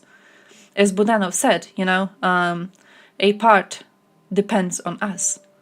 Ukraine is taking the initiative, and because Ukraine is taking the initiative, West is feeling obliged to kind of support it through this, rather than just, sitting on the side waiting for Putin to croak. Serbia could be stage ground for Russian provocation. Oh yeah, it already was. True. One state which makes an agreement to give up its nuclear weapons for the promise of nothing in return will totally not affect global politics and determine global politics and nuclear weapons in any way. Yeah, that too. Like, my man, you're scared of nuclear warfare? How do you like the idea of most countries having nukes, being forced to have nukes in a few years because they know that if they get invaded, they will not get help? How do you like that? You're scared of nuclear warfare? You gotta protect states that don't have nukes. Otherwise, what's the other option? What's the other option? If Ukraine had nukes, it would be safe. If it had nukes, it would be okay. They are happy with Russia being trapped into a long, unwinnable war. Yeah, I think it's because they expect Putin to die, and then for Russia to become a democracy. I think it's the same delusion they had for Serbia when they supported Otpor, and they were like, oh yeah, we support Otpor, we get rid of Milosevic, and then Serbia is going to become a democracy. Did it? No. Because, you didn't fix the people. You did nothing. You just... It remains the same shithole, just led by someone else.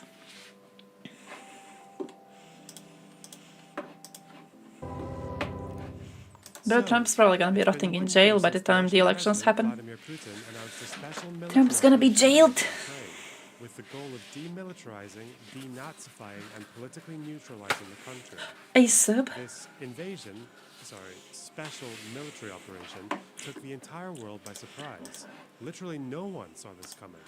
Well, barring Trump? a few exceptions, for example, the U.S. I'm kind of thinking he will. Imagine not believing I'm kind those of guys thinking are he right. will. 1 year on, it seems a lot of expectations have been defied. The court Having doesn't come look into the war promising. expecting a swift takeover of Kyiv and the removal of the Ukrainian He and government, Simonian could be chilling Putin's together in a military jail cell. operation has turned out to be Same far shade of more orange. Same special than we clown might looking have ass. anticipated. Got him!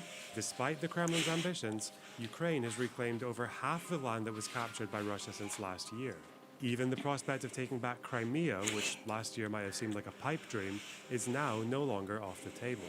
After ignoring Zelensky's When was offer this to rule made? out NATO membership in the beginning of March, Russian aggression has now made the alliance more popular than 7 ever. months ago. By the end of the year, support for NATO membership amongst Ukrainians reached an all-time high of 83%. Oh yeah, his prison cell, yeah, definitely. Sweden and Finland will also Like those be Swedish ones, you know, those fancy ones with like bookshelves and everything.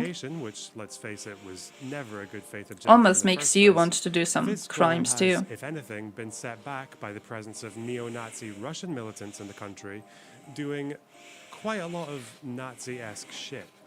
Now, this war has been somewhat unprecedented given how much of the coverage has been gathered from independent social media. A Russian regiment has been accused of crimes against humanity in the city of Bucha, and an talking about this. the evidence against them was gathered from. Sorry that I'm pausing him, but talking about this, UN published new evidence of Russian mistreatment of Ukrainian prisoners of war. I don't know if you've seen it. They forced them to carry ammunition to Russian troops. They forced them to carry ammunition to Russian troops, through like minefields and everything. And then one of them got wounded while carrying this ammunition, and they executed him. So overall, yeah, here it is. Office of the United Nations High Commissioner for Human Rights published a new report in which it confirmed 6 more extrajudicial executions of Ukrainian servicemen who were captured by the Russians. Executions by an armed group affiliated with the Russian army is described in most detail. For 3 months, the captives were forced to deliver ammunition and other items to the Russian positions through minefields and under shelling. They were also forced to pick up wounded Russians from the battlefield. Most of the rest isn't like really safe for work, but UN confirmed it. I don't really expect UN is going to do anything but release the report and keep on behaving as if Russia belongs at the Security Council, but still, you know, at least it's something. Recordings taken by civilians and, more damningly, from the social media activity of the perpetrators themselves. Of course, the downside of this too, you can see all of this. New York Times, I think, did an excellent investigation into this. There's all the details. There's text messages from the people killed. You can see all of it. You can see their cell phone data. You can see where they were when they got attacked. A heartbreaking thing to read, but a very, very, very good source. So, the new phenomenon is that we now have to deal with an onslaught of unqualified dipshits spewing their 2 cents with no accountability, besides that of a bunch of equally unqualified wallopers in the comment section. As the average social media user might say, the first casualty of war is the truth. Ooh. Before then following up with the most criminally insane take you've ever seen on Facebook.com. Now, there are a few things I wanted to do to mark the 1-year anniversary of the war. I have a couple of more serious videos that might take a little longer to finish, so in the meantime, I thought we could have a recap of some of the worst takes on the Russia-Ukraine war. Oof. So, let's begin with number 5, Hassan Piker. So, just as a disclaimer, we don't dislike Hassan on this channel, but we have had a few issues with his takes on Ukraine. His obscene level of confidence that fears of a Russian invasion were overblown. Yeah, I would look like Tim Pool after that 49-state landslide L if, you know, there was a active bombing currently happening on Kiev. His sketchy parroting of a Russian conspiracy theory about snipers and a woman named Olga. Intercepted phone calls that literally show that the right sector, which and the CIA involved, CIA he has no idea what he's saying. Right-wing operatives in Ukraine could have perhaps engaged in such a violent action. Okay. His bizarre colonialist justifications for the annexation of Crimea, and his assertion that Russia had a stronger claim to Crimea because they brutally displaced the Tatar population in 1944. And a whole bunch of other times before that. Number 1 group of individuals that Crimea belongs to is the Tatars. The number 2 individuals that Crimea belongs to by way of the Crimean Khanate is the Turks. The number 3 group of individuals. It's like okay as Crimea long as the belongs to invaded people are Russians because savages. they It's purged kind the of... Tatars, and now It's more there, Russians. there's something about the fact that they just like repeat imperialist bullshit and they don't even think about what they are saying. It's like how when they talk about Crimea, how many of them will be like, oh yeah, well actually when Russia took over Crimea, they built all of these roads, they built the schools, they built so many houses. Come on, Russia made Crimea better. It's like, sir, this is the same excuse empires used throughout centuries.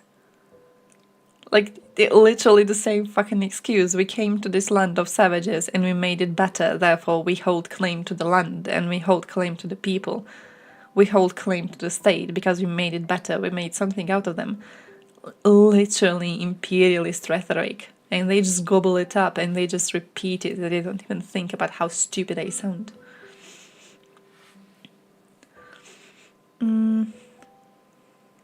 Tatars? No, he doesn't know. He doesn't know. I'm pretty sure he doesn't give a shit about Tatars, to be honest. Kind of weird, but like I'm pretty sure he doesn't give a single shit about them. What changed in February 2022? Russia invaded Ukraine in February 2022. That is what changed.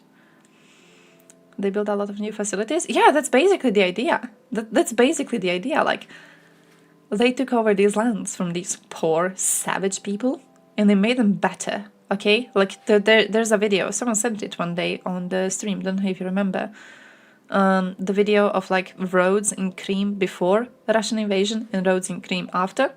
So like roads in Crimea after the Russian invasion were looking better and newer than the roads in Crimea before the invasion, and they were like, well, look at what Russians did to it. So they're just come on, like ask Frenchies what they did to Africa. Ask Frenchies what they did to their colonies in Africa, and what they will tell you is that they went there and they met savages and they made them into a proper state and into proper people.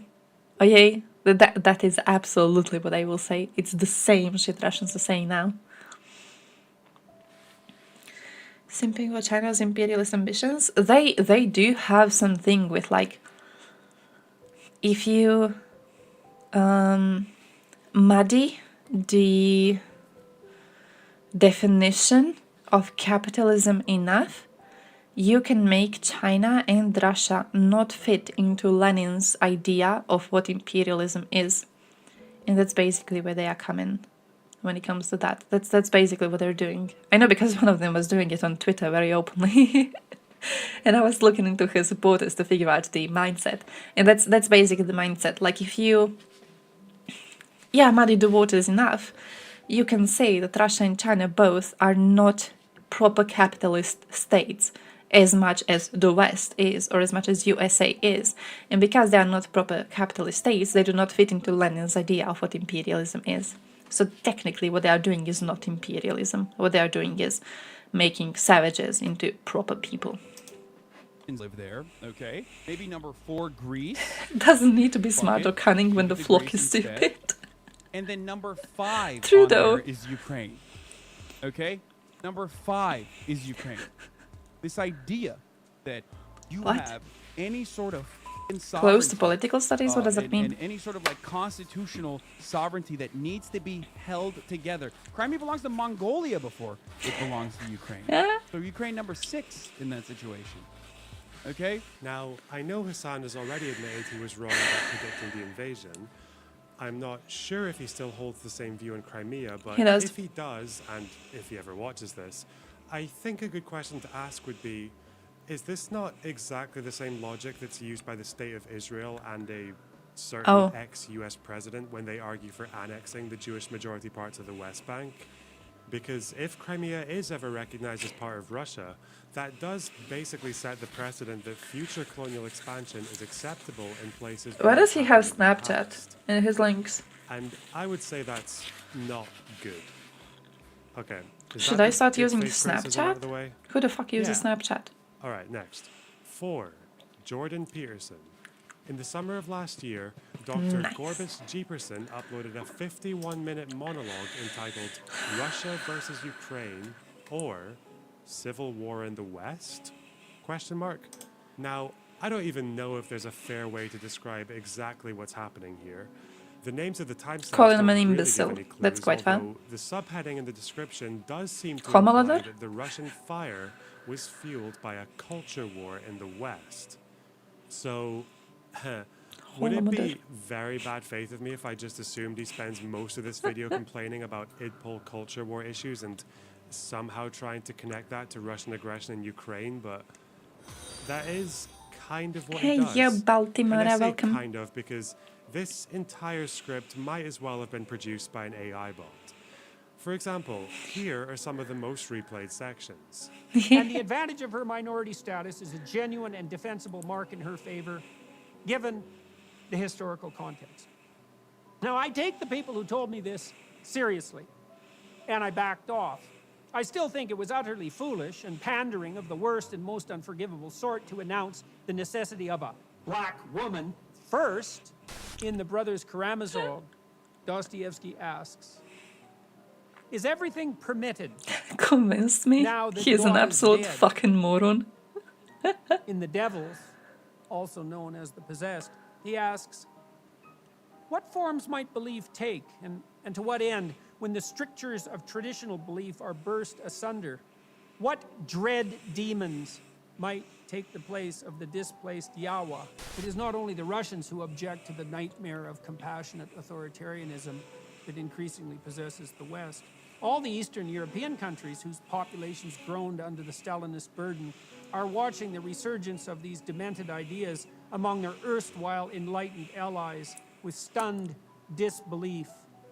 Romanians, Estonians, Hungarians, Albanians, all those Hungarians? countries kowtow to the resentful, faux moralistic, opportunistic, anarchic narcissists of the radical left.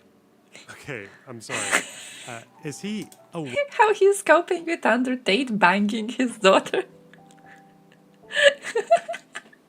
Do you think he thinks about it every once in a while? Do you think that's on his mind? Sometimes he's like, hey, this man, and he, by the way, he disagrees with Andrew Tate, rightfully so. I believe everyone who is into supporting more traditional lifestyles should be definitely disagreeing with Andrew Tate. But the fact that he's disagreeing with it, but that Andrew Tate banged his daughter, it's like the funniest thing ever. How? How?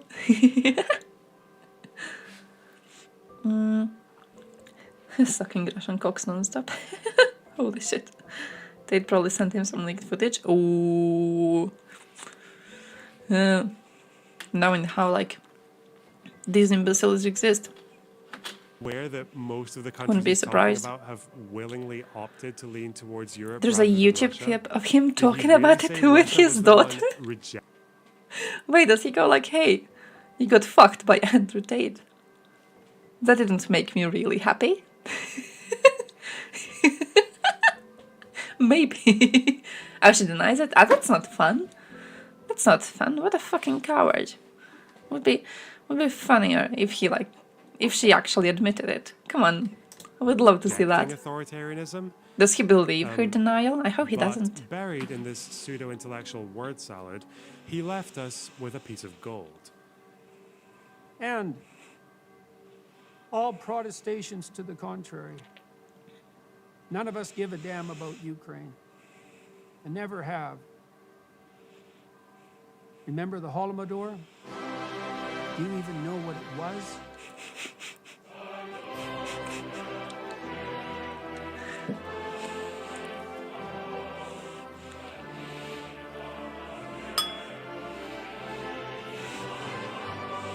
Remember the Holodomor? Now, this would have been very She has an unfair to autoimmune refuse condition. just speaking, but Is she well, allergic to sluts? 2 months later, he did an interview with Lex Friedman, and I can't tell if Lex knew he made the same mistake before. It looks like he's trying to bait him into saying it, but all the same, he did it again. Let me ask you about the famine of the 30s. Yeah. Do you think Ukraine? In Ukraine. Oh yeah, fun. Similar, a lot of the things you mentioned in the last few sentences kind of echo to that part of human history. The Holodomor. Do you? No one knows about. History. The Holodomor. No one knows about. Well, sorry, I feel like if you're going to smugly talk about how everyone else is ignorant about the history, you should probably get the fucking. But why name does right. he? I'm weirded out by this. Why does he go? No one knows about it. When was this video? Okay, he filmed it 7 months ago, so I would guess it was like the clips were a bit older, right? Did we not spoon feed the topic into everyone? I'm pretty sure everyone knows. At this, why be all smug about it? Why be like no one really knows about it? Everyone knows. Everyone knows. We repeated it so much. So many countries have recognized it as a genocide attempt. Why pretend like no one knows about it? It's not like some sort of a uniquely elusive topic. Got his brain resetted in Russia. You can't just say, oh, okay, or that. Do you even know what happened in Ukraine? Do you even know about the hullabaloo Mador? 3. Roger Waters. Oh, shit. Okay, hey, I love Pink Floyd, but even as a teenage Oh, is this I always Minsk thought part? it wasn't hard to spot the apocalyptically pretentious git behind the music. And on September 5th, 2022, Waters published an open letter on his website addressed to the First Lady of Ukraine, Olena Zelenska, where he quoted his own lyrics to her,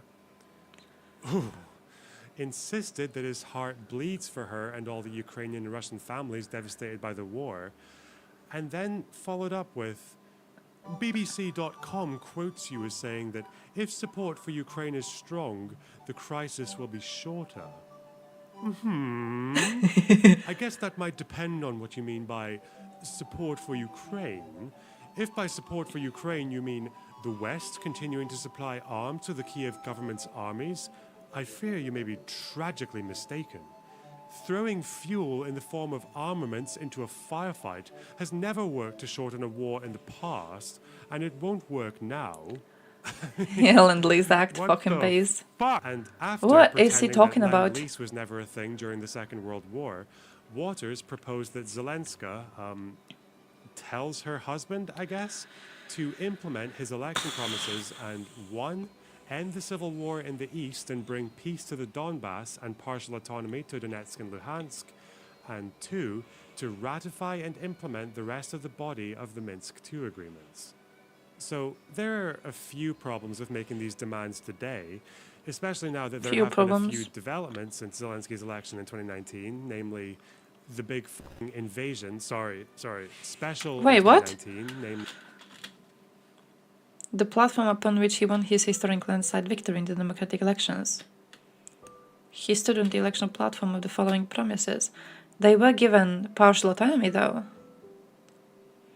They were given partial autonomy. Like, and the rest of the body being implemented depended on Russia leaving. Russia demilitarizing. They were by allowing them to do elections outside of usual Ukrainian election cycle. As far as I remember, that was the partial autonomy, by granting them the right to do the elections. The problem was that to do the elections, what they needed to do. He's going to explain that part. Oh, nice. Because I remember something about it's like with the Steinmeier. So the elections were able to happen only after we get control of border. Yeah, but like it was granted under conditions, and the conditions were not fulfilled by Russia. Yeah, elections were done. I know. I'm talking about like the partial autonomy by saying, hey, yes, you guys can have free and fair elections. Like once you fulfill conditions for having free and fair elections, you will be able to have elections outside of the usual electoral cycle of Ukraine. This is giving them the possibility to achieve partial autonomy. Actually, achieving partial autonomy depended on Russia demilitarizing the area and, allowing Ukraine to control its own border. Of course, Russia didn't want to do this because they were aware that in case of free and fair elections, they're going to get kicked out because no one wants their shithole coming into their living place. The big invasion, special military operation that's been happening for the last year. I wonder how feasible Waters thinks partial autonomy for Donetsk and Luhansk is now, given that I mean, so now, much yeah. of the civilian population has fled the region.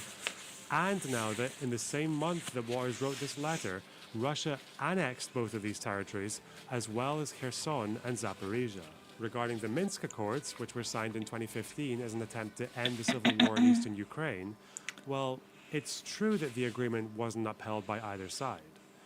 Although it might be hard to expect Ukraine to uphold their end, given that one key point of the deal was the withdrawal of foreign armed formations, military equipment, and mercenaries, something which the Russians never followed through on. In fact, Putin didn't even admit that there were Russian troops in the Donbass until over a year later. And it's not exactly like he's known for upholding peace agreements. The Budapest Memorandum in 1994 was an agreement to respect the borders and sovereignty of 3 ex-Soviet countries in exchange for them giving up their nuclear weapons. And Russia has been violating that agreement with regards to Ukraine since 2014. True. So maybe Roger should have written a letter to Putin instead. Oh, Dear Putin, he did. Okay. If well, I let's was see your what we have father, here. oh Would damn. you like to see an end to this war? If you were to reply and say yes, please, that would immediately make things a lot easier. If you were to come out and say, also, the Russian Federation has no further territorial interests beyond the security He of the literally Russian-speaking said the populations opposite. of the Crimea, Donetsk, and Luhansk, that would help too. It's I like, should oh, say, if you the say fact that he exactly wrote the this at the same opposite, time that Russia was planning to annex if two you of these say territories exactly the plus opposite the of other what you two in have the been saying southeast for was months, we would be GG. insane. Anyway, let's carry on. I say this because I know some people who think you want to Lubansk. overrun the whole of Europe, starting with Poland and the rest That's of the what he Baltic states. said. If you do, fuck you. And we might as well all stop playing the desperately dangerous game of nuclear chicken that the hawks on both sides of the Atlantic seem too comfortable with and have at it. Yup, just blow each other to just blow each other and the world to smithereens. The problem is, I have kids and grandkids, and so do most of my brothers and sisters all over the world, and none of us would relish that outcome. So please, Mr. Putin, indulge me and make us that assurance. All right, back to the table. Wait. Indulge me. Back to the table. Wait, does he read it? He doesn't. If you read your previous speeches correctly, If I've read your previous speeches correctly, you would like to negotiate a state of neutrality for a sovereign neighbor in Ukraine. That makes no fucking sense. That makes no fucking sense. Russia deciding on the neutrality of Ukraine makes Ukraine inherently not a sovereign country. It makes no sense to be like, oh yeah, you as Russia, you can negotiate a neutrality for Ukraine. And this somehow makes it sovereign, because you, a neighbor of a country, have decided that the country must be neutral. Makes no fucking sense. I would have to include an absolutely binding agreement not to invade anyone ever again. The Budapest Memorandum, maybe. USA and NATO invade other sovereign countries at the drop of a hat or for a few barrels of oil, but it doesn't mean you should. Your invasion of Ukraine took me completely by surprise.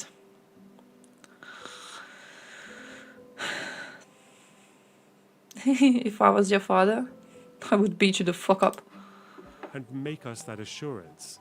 All right, back to the table. Yeah, Hollywood woman. Putin, if I was your mother.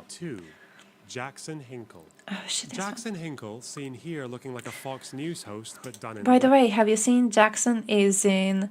First of all, did you know he's 22? Did you know this man is 22? Did you know that? Because I had no idea. This is a kid. This is a baby. This is a little baby. This is a little child. Someone's allowing little baby child to be running around. A little kiddo, like freshly out of the womb. But also, he is currently in Russia and he's doing some stupid shit in Russia, which is, you know, not really unexpected, I would guess. But he has been taking some videos wearing Russian uniforms and practicing on their weapons. He has been like shooting bullshit. So quite interesting evidence of cooperating with foreign military while conducting an invasion on Ukraine. You know, I wonder about the legality of it. Some people are saying that he probably was too much of a pussy. He wouldn't actually dare to be going like to the actual front line, but he was like on some sort of a playground where you can dress up and basically cosplay a soldier. So we'll have to see how that goes, but man might be getting into some problems. Hinkle? I despise Hinkle, my dude. Hey! I despise Hinkle. I hate this man so much. Okay, where do you start? If you haven't blocked him on Twitter though, kind of funny to look at his posts because he has a fiance in Russia, which apparently got engaged to him because she wants a way out of the shithole. But for a while she apparently had a profile on one of those escort dating sites. So people are kind of bullying him with that, and it's really entertaining. Would recommend 10 out of 10. Start with this guy. Well, in his own words, he is the most censored man on YouTube. I wish he was. But despite being so censored, he did manage to bag a Serena Shame Award for uncompromised integrity in journalism, which was given to him by a pro-Assad lobby group. Nice. Just ignore that last part. He is a full-blown supporter of the Putin regime and of the Russian invasion. Why? Well, mostly because he's a bloodless, propagandistic shell of a man, but maybe also because he was a parrot of the very well-known Kremlin talking point, which claimed that Ukraine was committing a genocide against ethnic Russian civilians in the east. A month after the war started, Gibson Dinkel claimed that the Russian military operation was in fact a defensive war because Ukraine had been slaughtering thousands of ethnic Russians in the Donbass and was on the verge of launching a full-scale invasion. Wait, an invasion of who? Russia or yeah, their own territory? Okay. Of course, this wasn't so much a genocide as it was a civil war that was waged after Russia had sent their own fighters into the region, which again, Putin admitted to. It is, however, true that there were about 14,000 deaths, including military and civilians on both sides, but if it was... By the way, this is, I figured it out, this is where they are getting... You remember Alley of Angels? And how Serbians claimed that Alley of Angels proves that 15,000 children were killed in Donbass, in Dombing or Bombas. This is where they got the number from. They just like circled it out, so it's like 14,400 and they circle it to 15,000, and they also pretend all of these are children. So yeah. The deaths of Russians that led to the invasion, it does make you wonder why Putin waited until the conflict was effectively frozen before invading.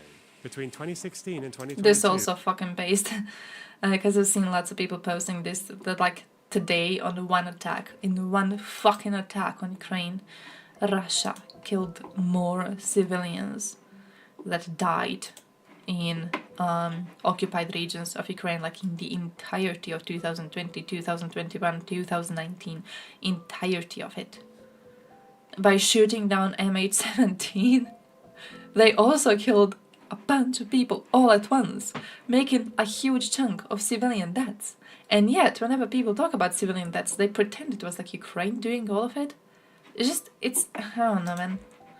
The average number of civilian deaths per year in Ukraine was around 60, and this included killings perpetrated by both Ukrainians and Russians.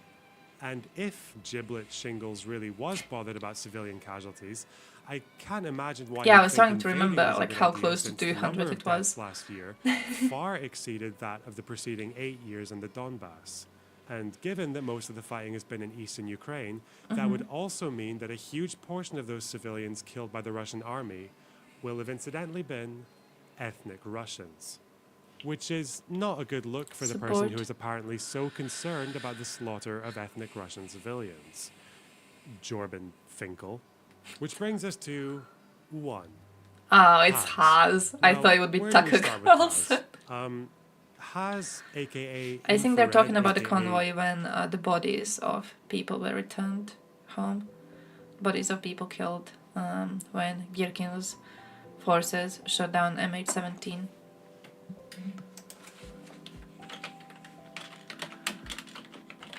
Can I just Google convoy and am I gonna get it? Because I remember the images of it and it's just this one. This one. It was a Ukrainian pilot who shot the plane. It was, because Russia is innocent. It has nothing to do with it. It's certainly a Ukrainian civil conflict with no Russian influence whatsoever. I spoke to a Serb a few days ago on Twitter, and he told me that UN released a statement saying Ukrainians shot down MH17. And I've been asking him for a link to that statement for a while, and I still haven't gotten it. So, you know, there's this elusive piece of evidence, and it just seems to be escaping us. The Moscow Menace is a MAGA communist, never mind, known for his passionate outbursts. That's because he's tiny. Bitching out! Bitching out! Bitching out! Bitching out! Bitching out! Bitching out! Bitching out! Bitching out! Bitching out! His revolutionary debate tactics. You do realize You didn't demonstrate you want me to answer that question. I'm going to keep asking. You didn't demonstrate what you're going to keep doing it. Are you trying to make me You didn't demonstrate I'm trying. Because it's not working. Most stable pancake. Okay, you haven't demonstrated anything. You haven't demonstrated I haven't demonstrated anything. And his extremely dubious assertions about the war in Ukraine.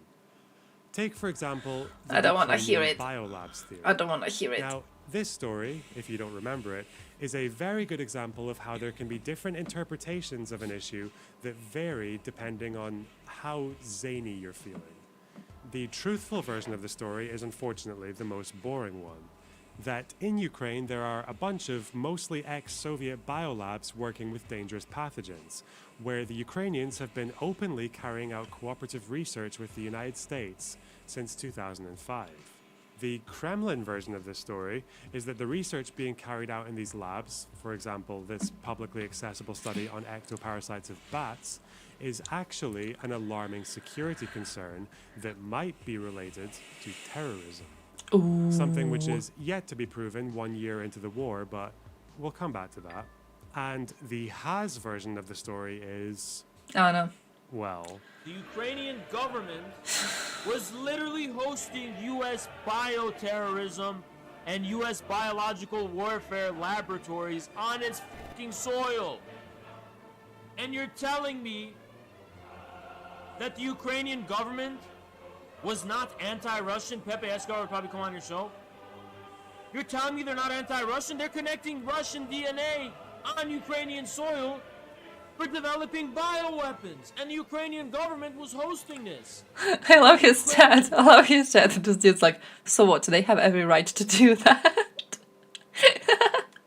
There was a chat like of that, and the dude was like, hey, dude, your Twitter sources don't really seem reliable. How do you know they're not fake news?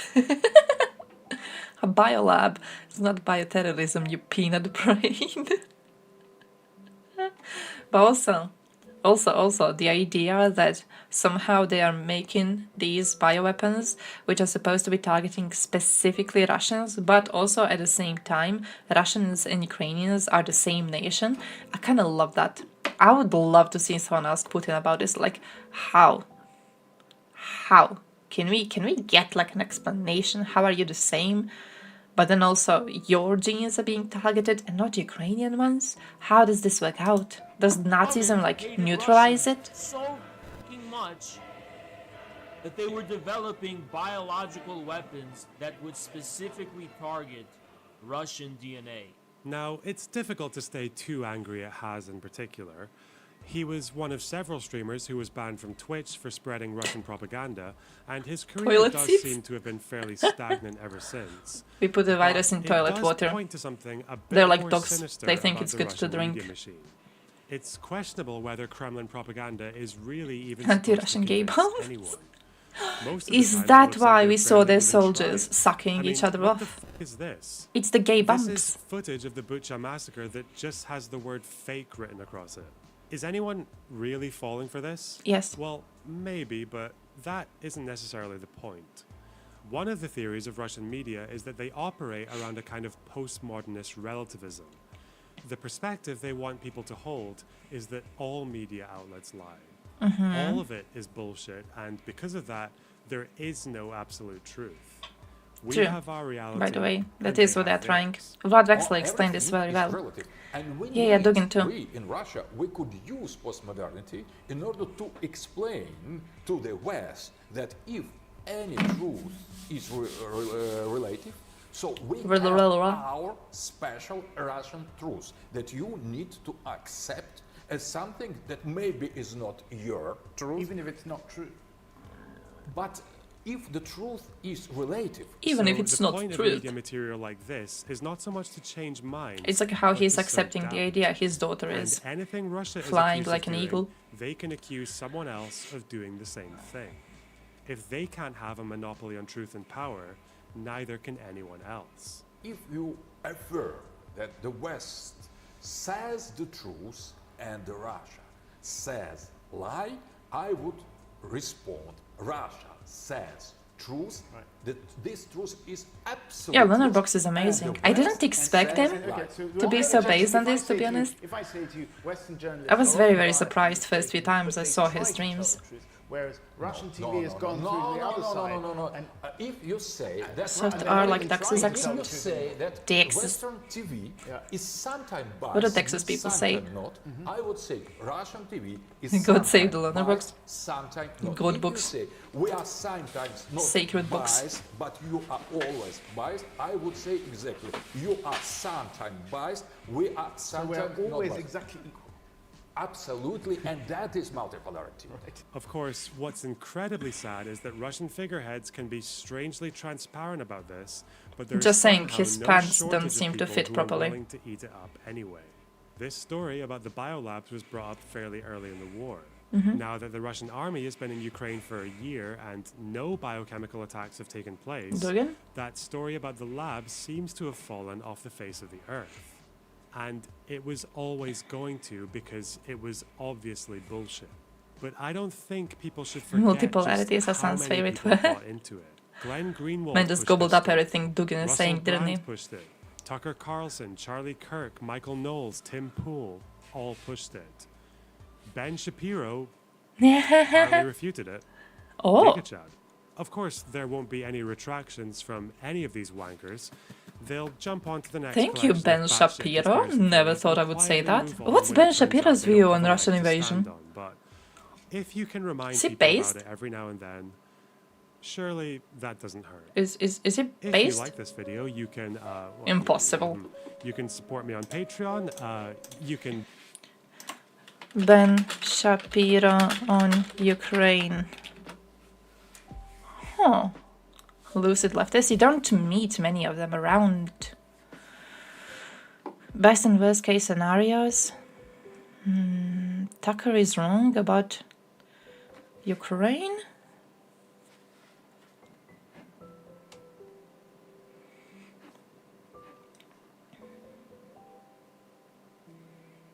Huh. Super pro democracy, you think?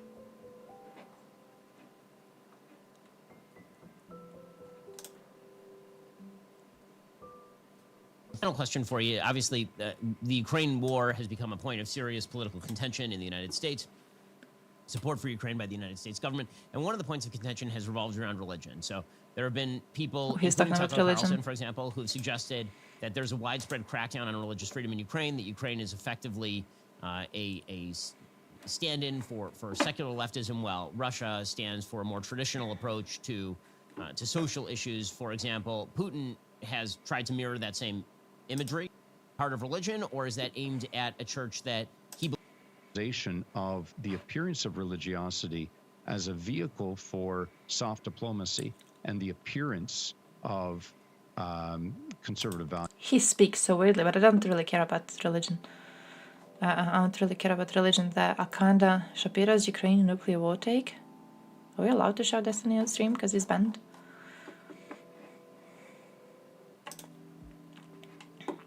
Kind of guy who joins the Jews for Germany movement only to get put in. War in Ukraine. So for me, it's a deeply personal thing, but I think you're able to look at it from a geopolitics perspective. What is the role of the United States in this conflict, before the conflict, during the conflict? Speak faster. And right now in helping achieve peace.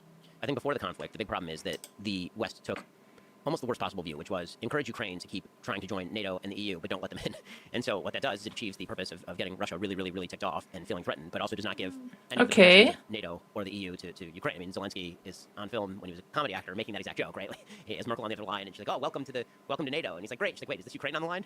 And oops. But so that sort of policy is sort of nonsensical. If you're going to offer alliance to somebody, offer alliance to them, and if you're going to guarantee their security. And the West failed signally to do that. So that was mistakes in the run-up to the war. That's actually okay. Then the responsibility of the West became to give Ukraine as much material as is necessary to repel the invasion. And the West can't show destiny. On the ball in the United States. It seemed like Europe led the way a little bit more than the United States did there. But in terms of effectuating American interests in the region, which being an American is what I'm chiefly concerned about. The American interests were severalfold. One is preserve borders. Two is degrade the Russian aggressive military, because Russia's military has been aggressive, and they are a geopolitical rival of the United States. Three, recalibrate the European balance with China. Europe was sort of balancing with Russia and China, and then because of the war, they sort of rebalanced away from China and Russia, which is a real geostrategic opportunity for the United States.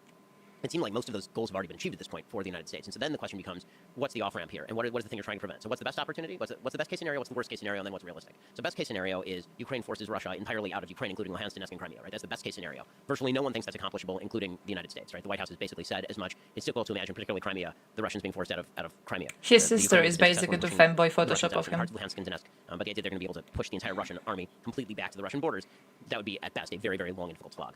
In the middle of a collapsing Ukrainian economy, which is a point that Zelensky has made. It's like, it's not enough for you guys to give us military aid. We're in the middle of a war. We're going to need economic aid as well. So it's a pretty open-ended and strong commitment. Okay. A small tangent on that. Sure. Best case scenario, if that does militarily happen, including Crimea. What's the worst one? There's a world in which Vladimir Putin would be able to convince the Russian people that this was a good conclusion to the war. Right. So the problem is that the best case scenario might also be the worst case scenario, meaning that there are a couple of scenarios that are sort of the worst case scenario. Oh, he's scared of the nuke? Situation. One is that Putin feels so boxed in, so unable to go back to his own people and say we just wasted tens of thousands of lives here for no reason, that he unleashes a tactical nuclear weapon on the battlefield. Nobody knows what happens after that. So we put NATO planes in the air to take out When Russian was assets. this? The Russians start shooting down planes. 10 months ago. To escalate even further. Okay, look, here he's eating shit. He was good until now. Now he's kind of eating shit. If Putin goes to Russian people and he's like, hey guys, I have wasted tens of thousands of rubles. I have wasted a lot of equipment. I have wasted a lot of lives of people that you love and care about. I have wasted them all for this war, and we failed. The Russian response is going to be, yeah, and they'll just continue existing the way they have existed previously. This is where, like, I'm not really taking his opinions seriously as much. I think he was kind of good here, though, to be honest. I do agree that the West has failed Ukraine. I do agree NATO has failed Ukraine. I do agree Europe and USA both have failed Ukraine, definitely. I do think that we gave them a lot of assurances. We're still doing that. We are giving them a lot of assurances, but not helping them enough. I think he was quite good on that. I'm not buying into the whole thing with like, oh yeah, Putin is going to be scared of Russians and then he's going to use the tactical nuke to win the war somehow, so Russians don't overthrow him. Russians will not do shit. By attacking actual NATO civilians. Yeah, we failed Georgia too, absolutely. Absolutely. Where nobody knows, because nuclear weapons haven't been used since like, we failed, so the West has failed. A worst case scenario. It's an unpredictable scenario that could evolve into really, really significant problems. The other worst case scenario, could be a best case scenario, could be a worst, we just don't know, is Putin falls. What happens after that? Who takes over for Putin? Is that person more moderate than Putin? Is that person a liberalizer? It probably won't be Navalny. If he's going to be ousted, it'll probably be somebody who's a top member of Putin's brass right now and has capacity to military. Or it's possible the entire regime breaks down, and what you end up with is Syria and Russia, right, where you just have an entirely out-of-control region with no centralizing power, which is also a disaster area. And so in the nature of risk mitigation, in sort of an attempt at risk mitigation, what actually should be happening right now is some off-ramp has to be offered to Putin. The off-ramp likely is going to be him maintaining Crimea and parts of Luhansk and Donetsk. No. It's probably going to be a commitment by Ukraine not to join NATO formally, but a guarantee by the West to defend Ukraine not in case acceptable, of any of this. By Russia, like an actual treaty obligation, not like the BS treaty obligation when Ukraine gave up its nuclear weapons in the 90s. And that is likely how this is going to have to go. The problem is that requires political courage, not from Zelensky. It requires courage from probably Biden. Because Zelensky's not in a political position where he can go back to his own people who have made unbelievable sacrifices on behalf of their nation and freedom and say to them, guys, now I'm calling it quits. We're going to have to give them Luhansk and Donetsk and give Putin an off-ramp. I don't think that's an acceptable answer to most Ukrainians at this point in time from the polling data and from the available data we have on the ground. It's going to have to take Biden biting the bullet and being the bad guy and saying to Zelensky, listen, we've made a commitment of material aid. We were offering you all these things, including essentially a defense pact. We're offering you all this stuff, but if you don't come to the table, then we're going to have to start weaning you. Like, there'll have to be a stick there. It can't just be a carrot. And so that will allow Zelensky, if Biden were to do that, it would allow Zelensky to blame Biden for the solution everybody knows has to happen. Zelensky can go back to his own people and he can say, this is the way it has to go. I don't want it to go this way, but it's not mine. I'm not sure. Like, first of all, if Zelensky goes back to his own people and he's like, "Hey guys, you're actually letting Russia keep the areas it has occupied," of course this is not gonna work out. The Ukrainians are gonna get pissed off. They are the ones who are actually going to overthrow him. The fact that he thinks that Putin fears the response of Russians, but then he's not aware that when it comes to a politician fearing the response to their people, there's a lot more to fear when it comes to Ukrainians responding to leaders who have betrayed them rather than Russians. I don't buy any of this thing here. Like, nothing that he has said in the last minute, I think, am I taken seriously. I think most of it was just kind of crappy. Non-net obligation is 100% bullshit obligation, definitely. Oh, definitely. And like, Ukrainians would never agree to that. Ukrainians would never agree to see their lands given to Russia. So I'm not sure, I genuinely, I don't know why he's like, oh yeah, we can't make Putin go to his people and say, hey guys, we have lost the war. But we can make Zelensky go to his people to tell them that Ukraine is giving areas to Russia. You know, like, when you look at these two situations, when you look at these two countries, one of them is a country actually willing to overthrow politicians who betray them, and it is not Russia, my dude. It is not Russia. I'm signing other people's checks, right? I mean, like, it's not my money. And Biden would take the hit because he wouldn't then be able to blame Ukraine for whatever happens next, which has been the easy road off, I think, for a lot of politicians in the West, is for them to just say, well, this is up to the Ukrainians to decide. It's up to the Ukrainians to decide. Well, is they it are deciding. totally up to the Ukrainians to decide? Because it seems like the West is signing an awful lot of checks, and all of Europe is going to freeze this winter. So, 10 months ago. That's why the people we elect is very important. Do you think there's power to just one-on-one conversation, where Biden sits down with Zelensky and Biden sits down with Putin, almost in person? Because or maybe I'm romanticizing the notion, but having done these podcasts in person, I think there's something fundamentally different than through a remote call, and also like a distant kind of recorded political type speak versus like man to man. So I'm deeply afraid that Putin outplays people in the one-on-one scenarios, because he's done it to multiple presidents already. He gets in one-on-one scenarios with Bush, with Obama, with Trump, with Biden, and he seems to be a very canny operator and a very sort of hard-nosed operator in those situations. I think that if you were going to do something like that, like an actual political face summit, what you would need is for Biden to first have a conversation with Zelensky, where Zelensky knows what's going on, so he's aware. And then Biden walks in and he says to Putin on camera, here's the offer, let's get it together, let's make peace, you get to keep this stuff, and then let Putin respond how Putin is going to respond. But you know, the big problem for Putin, I think, and the problem with public-facing fora, maybe it's a private meeting. If it's a private meeting, maybe that's the best thing. If it's a public-facing forum, I think it's a problem because Putin's afraid of being humiliated at this point. If it's a private meeting, then sure, except that, again, I wonder whether, when it comes to a person as canny as Putin, and to a politician that I really don't think is a particularly sophisticated player in Joe Biden, and again, this is not unique to Biden. I think that most of our presidents for the last 30, 40 years have not been particularly sophisticated players. I think that that's a risky scenario. Yeah, I still believe in the power of that, because otherwise, I don't know. I don't think stuff on paper and political speak will solve these kinds of problems. Because from Zelensky's perspective, nothing but complete victory will do. Right. As a nation, his people sacrificed way too much, and they're all in. And if you look at, because I traveled to Ukraine, I spent time there, I'll be going back there, hopefully also going back to Russia. Just speaking to Ukrainians, they're all in. They're all in. Yep. Nothing but complete victory. Yep, that's right. And so, for that, the only way to achieve peace is through like honest human-to-human conversation, giving both people a way to off-ramp, to walk away victorious. And some of that requires speaking honestly as a human being, but also for America to, actually not even America, honestly, just the president, be able to eat their own ego a bit and be the punching bag a little, just enough for both presidents to be able to walk away and say, listen, we got the American president to come to us. And I think that makes the president look strong, not weak. I mean, I agree with you. I think it would also require some people on the right, people like me, if it's Joe Biden, to say, if Biden does that, I see what he's doing, it's the right move. I think one of the things that he's afraid of, to steel man him, I think one of the things he's afraid of is he goes and he makes that sort of deal, and the right says, you just cowered in front of Russia, you just gave away Ukraine, whatever it is. But it's going to require some people on the right to say that move is the right move, and then hold by it if Biden actually performs that move. I see that. Actually, to be honest, maybe like hot take, I don't know how hot takey this is. I don't think Ben is completely an imbecile on this. I don't think he's a good source. I don't really think he's a good source, but I don't think he's nearly as of an imbecile as you would see in, let's say, Hassan. You know, I don't think he denies facts. Like when he talks about, for example, how Ukrainians want to fight and how Ukrainians are very, very unlikely to give up this. The polls show that Ukrainians want to fight for their country. They want to fight for their freedom, right? I think he actually looks at the polls. You know what I mean? There's a contrast between that and between people who are like, oh, Zelensky is forcing Ukrainians to fight to the last Ukrainian. Know what I mean? Like, there's a big contrast between a person who follows the facts. He does interpret them in a way I would disagree with. But in some cases, not in all cases, because some of his takes were okayish. But I think he still follows the facts rather than, you know, just making up a new story. For example, the fact that he denounced Ukrainian bioweapon labs, I think that's one of the evidence of that, right? Like, he actually looked at the news and he was like, no, this story seems like bullshit.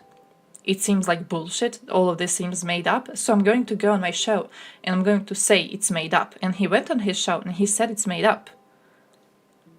It's a lot more than you would expect from a lot other people in his part of politics. So, you know, I wouldn't recommend him as a source of information, but I wouldn't...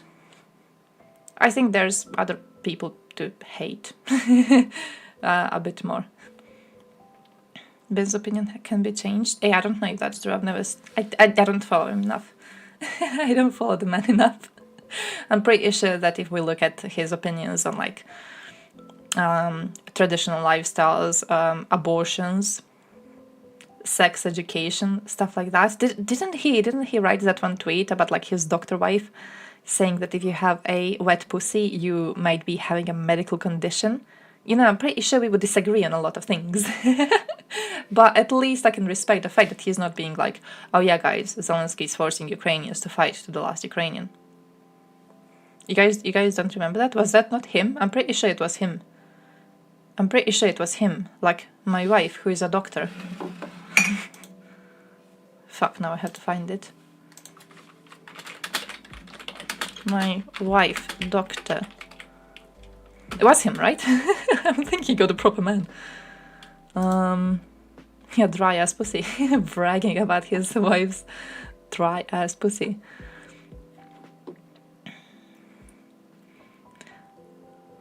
My doctor wife's differential diagnosis. Yeah, he gave you diagnosis if you have a wet pussy. there's like different diagnoses that you should maybe check out with your doctor. Like, come on, you know, so we would disagree on a lot of shit. But at least he's not taking the imbecile route of, you know, just making shit up.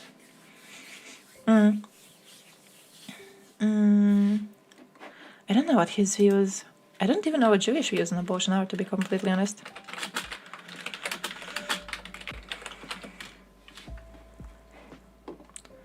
Response to abortion claims?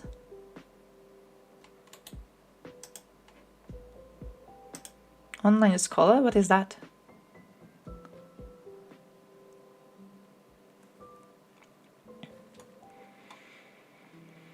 At first trimester, fetus has moral value because whether you consider it a potential human life or a full-on human life, it has more value than just a cluster of cells.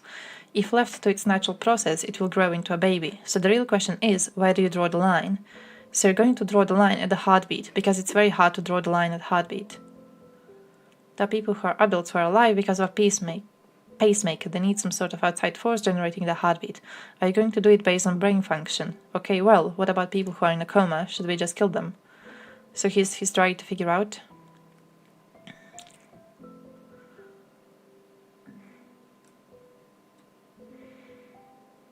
But then he supported a heartbeat law.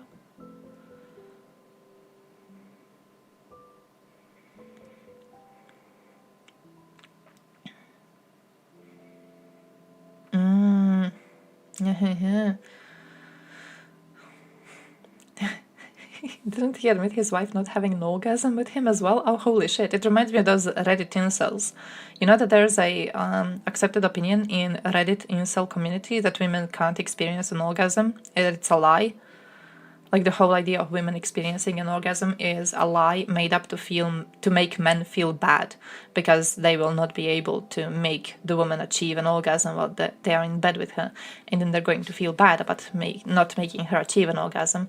But it's not actually a failure. It's that women are like physically unable to achieve an orgasm. So, any sensible person is going to put mother's life over an unborn child. Yeah, it's like it's like the conversation on, for example, the Polish cases. I feel is an interesting one. So in Poland, they had a case where a woman had twins. One of the twins died. The other one didn't, but like was going to die in the future. And mother was in danger of getting sepsis because of the dead twin. So they had like huge issues with, you know, we can't do the abortion until she actually gets sepsis. But by the time she gets sepsis, she's already going to die. But we know she's going to get sepsis in the future, but we can't do an abortion because the other twin is still alive, still hasn't died. So we have to wait for the other twin to die. Basically, the woman died. She got sepsis and she died. But it's, you know, it's an interesting conversation to have, because yeah, I do agree that if you bring it to the extreme, if you're like, oh yeah, okay, well the baby is 100% like going to die, and the mother is 100% going to die too if you don't save her with an abortion, most people would be like, yeah, then it's okay to do an abortion. But when it comes to these cases where it's like a bit more morally gray, I don't know. I feel it's an interesting conversation to have, even though I disagree with lots of opinions on it. I think we should control abortion access to the least amount possible. I think that a single woman dying from sepsis because she was not able to get an abortion on time is too much. I think it's unacceptable. I think for a death that easily prevented, I think it's unacceptable in this day and age. So I absolutely think all abortions should be decided on by the woman and her doctor. And I believe that, you know, they are the only ones who can properly assess the danger to her health. I don't think a law can do that, really. Like, I think USA had pretty okay law previously with offering... It was basically like a privacy thing. It's a decision between a woman and her doctor. That was kind of cool. And then they switched it up for heartbeat law because, you know, they gotta fuck shit up. If my wife dies giving birth, I'm hating that child. Yeah, that too. It's like it's gonna crumble the family. It's absolutely gonna crumble the fucking family, my man. I don't know. It's a stupid little thing I feel to even debate about when it comes to that, you know? Oh yeah, your wife's definitely gonna die during the process. I'm pretty sure everyone would choose to let her have an abortion. Hiding G-spot in men's anuses. Mothers are the same if the man leaves them. I mean, you mean like if the man leaves because of a kid? Oh, yeah, that would be fucked up. You should hate men. You should hate men. Should hate the parent who left. What is this?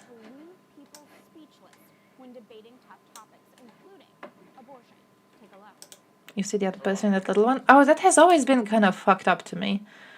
That has always been kind of... I don't know. And I know some people who exist in those types of situations. Some of them like sad, really, really sad because a parent died. Like I know a woman whose husband died very, very young. And her son, their son, he looks exactly like his father. It's uncanny how similar they are. So she gets like really, really depressed. She doesn't hate the kid, not at all. She's a great parent, but it's like it's such a depressing situation because you constantly keep on being reminded of what you have lost. So I understand those, but like hating them outright, I don't know. I don't know. Especially if like one of the parents has left. Like that was their choice to leave. Hate the parent who left. I'm sure the kid didn't make them leave. My friend's wife died of cancer after giving birth. Oh shit, I know a situation like that too. One of our family friends' sister, she died while she was giving birth to her kid. No one knows who the father is, basically. She had a one-night stand with a dude, stayed pregnant, learned she has cancer, died. They treated her wrongly. They were trying to treat her cancer, but they treated it in wrong ways. And then they too late figured out they were treating it in wrong ways. They could have saved her if they knew what they were doing. So yeah, it's very, very sad. He publishes photos with a kid, and it's very, very sad the way he, like, you know, talks about him. You feel love there, but you also feel just a lot of grief. Just fucking sad overall, my man. Because Planned Parenthood doesn't prevent abortions. They perform hundreds of thousands of abortions a year. They perform 300,000 abortions a year. The leading abortion bill in the United States. Evidence for that, though. That they perform 300,000 abortions a year from Planned Parenthood. That's my evidence. Ben Shapiro is editor-in-chief of the Daily Wire and host of the political online podcast, The Ben Shapiro Show. He joins us now from Los Angeles, California. Ben, thanks for being with us. Sure, thanks so much. Ben, you give a lot of speeches, often on college campuses, and it seems you get questions about abortion quite often. Is there a recurring theme you've noticed with these questions on these different campuses? Well, I think that the theme that I get the most is young women who suggest that I am somehow invading their bodily autonomy if I am pro-life, that if I want to preserve the life of the unborn, that this is somehow a threat to their rights as an independent woman. And I don't think it's a particularly strong argument, particularly because most of the people who state it generally don't bother to acknowledge the other side of the argument. They fail to acknowledge that there is a child in there, that there is something apart from Apollo. No, I disagree with him fully on this. Sort of falls apart. So they have to ignore the argument. When it comes to like abortion, I think my views on Russian invasion of Ukraine and my views on abortion are some of the most stable ones I have. I've already read this shit. Haven't seen him say that, but we did have a lot of debates in Croatia over this in the last few years. I have gone out of my way to read the arguments of pro-abortion people, anti-abortion people. I've heard all of this shit already. My opinion on abortion is very, very, like, strong. So, he ain't red pilling anything. Not an extreme medical case or due to violence, it's entirely consensual. And then I do see an argument that it's immoral, even selfish, to make the choice to have an abortion because it's convenient for them, and to kill an unborn baby as a consequence is wrong. That's going to be something that she has to live with. Yeah. Like I do agree that it should be available to women, absolutely, in all cases. I do agree in some cases it definitely is. You could call it immoral, like when it comes to cases of people just being stupid and not using birth control, for example. Like I'm sure we all know someone like that, right? When it comes to idiots who don't use birth control properly, when it comes to people who are just, you know, very casually having sex around, and then it happens, and then, you know, you gotta do what you gotta do, stuff like that. I would argue that in some of these cases it can be immoral. My view is that some women making immoral choices in no way means we have the right to take the choice away from other women. Even if like 100 women make an immoral choice and one woman makes a choice that is actually enabling her to have a proper life, to actually, you know, for it to actually be convenient for her and to do whatever she plans to do without having a child, if one woman's life is positively impacted, I think that's good. I think the choice should be allowed.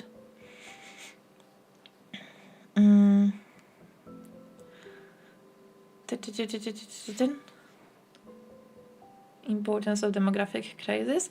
I think the problem with that, though, is that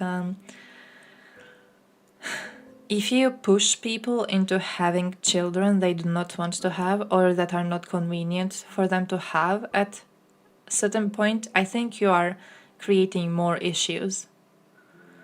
I think you're creating more problems. Like, I know, for example, women who would have to stop their education if they had a child at a time. You know, it's like it's creating more problems. You're creating more problems for this person's life. You are condemning them to a life of what? Never finishing school and working minimum wage jobs. Having kids, sure, but like, it's not living up to their full potential, and I don't think this should be the right of the government to make. I don't think this should be the right of like us to push a woman into this situation. If she wants to, you know, choose to have a child and she wants to stop her education, she wants to lose her job promotion or whatever the hell, you know, there's many situations. If she wants to do something like that, that's a different thing. It's a choice that she made, but I don't think any one of us should have the right to push them into it. If men could get pregnant, we would not have this discussion, definitely. Oh, definitely, definitely. Seeing how underage girls are forced to give birth because abortion doctors are afraid of being sued. Oh, my mother was always pro-abortion, and the reason she was always pro-abortion was because my grandmother was in a relationship, in a marriage with an abusive man. Not abusive in the sense that he was beating her. He was never beating her. He was never like physically violent to that extent. But he would pressure her into having sex with him, and she would stay pregnant very often. And it reached a point where her body couldn't take it. So she would go to a woman in the village and she would ask to get abortions. And this made my mother like completely pro-abortion, because, you know, you see the choice that a woman has to make. And I think then, you know, you're like, oh damn, imagine if we take this choice away from women. Imagine what sort of a life they could be having. And it's fucking horror. So, people with issues are still people. Oh, I haven't denied that. I'm more so saying that I don't think it should be your right or in your power to take away someone's choice. I don't think it should be in your power to, you know, tell someone, hey, you're gonna have this baby and you have to stop this education. Illegal abortions are fucked up, because my grandmother, the last abortion she had, it was fully illegal. She lost a lot of blood and she still has heart issues because of it. She almost bled to death when it happened. So, yeah. One 10-year-old girl was right. Oh shit, no, that's just horrible. That is just horrible. If from 100 people with issues, 30 will become decent citizens, wasn't it worth it? No, I think taking away people's choice was never worth it. I think it was never worth it. I think there's never an excuse for it. Because in the same way, we could say that from these 100 people, maybe 30 of these women are actually going to live to their full potential, and they're going to work jobs that require higher education and that are much more useful to society, you know? Like, and then it's like, wasn't it worth it to give them the choice? Rather than to keep them in poverty, and rather to keep them uneducated and, you know, on minimum wage jobs? I don't think it should be our choice. I don't think it should be our choice. 70 people are fucked up. I mean, yeah, that's too. I kinda approximately. Common obligations. Just let our society die. I don't think the society is going to die, to be honest. I'm not really negative over the position society is in. I think we're doing alright. I think for now we're just doing fine. I think we're gonna be doing fine. To be honest, I'm kind of white-pilled on this. I'm kind of white-pilled on this whole thing. I think we're gonna be GG. But also, like, this brings into question, I don't know what y'all people's views are and stuff like that, but, like, for example, I'm completely okay with immigrants coming to our countries and then them working the jobs to give us pensions and them having more kids to, like, prop up the society. I'm absolutely GG with that, stuff like that. I don't think it harms anything or anyone in any sort of a way. I know some people disagree with that, so I don't know if that's the perspective you're coming from. Over half the states still allow for abortion, so women can go across state lines. I do remember they had a thing. Which state was it? Texas? Where you could report a woman for trying to have an abortion and then you would get cash money. Because that was kind of fucked. that was a bit dystopian. there was a bit Żelka Markic out of you people.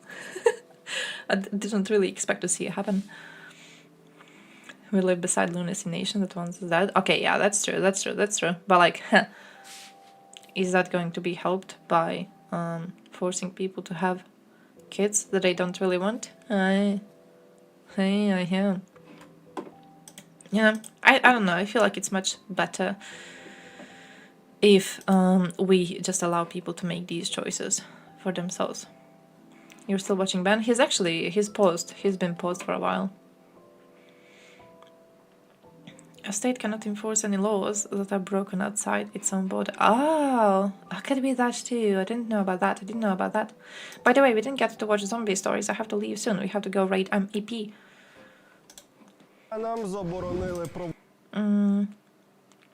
Must have read the entire Torah and Bible twice. To be fair, Bible is kind of GG with abortions, isn't it? If that happens, it becomes a federal case, and that's why FBI exists. Oh, so it would have to be like federally illegal in order to be able to punish women. Huh. That makes sense. I've never thought too much about it. I remember Reddit when the law was first talked about. I remember Reddit, and I remember men making jokes about how they're going to go and get women drunk and have sex with them, and then these women will not be allowed to have an abortion. So like the best case scenario is you have a kid with a woman that you want to have a kid with. The worst case scenario is she tries to get an abortion, you report her, you get cash money.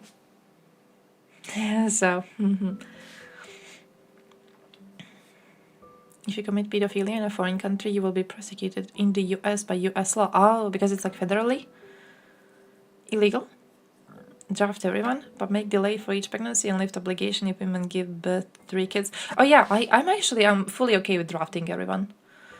I'm fully okay with drafting everyone. I think that when it comes to soldiers, I don't think you need to be big and strong necessarily. I don't think you need to be exhibiting manly body shape in order to be useful on the battlefield. Like, women can dig trenches. We can dig trenches, especially like if you look at how much machinery is used these days and that shit. They can be fine. You know? So I'm definitely GG with drafting. Sorry. I'm definitely GG with drafting everyone. And also, yeah, delay for each pregnancy, I think it's based. For both parents, I think it should be given.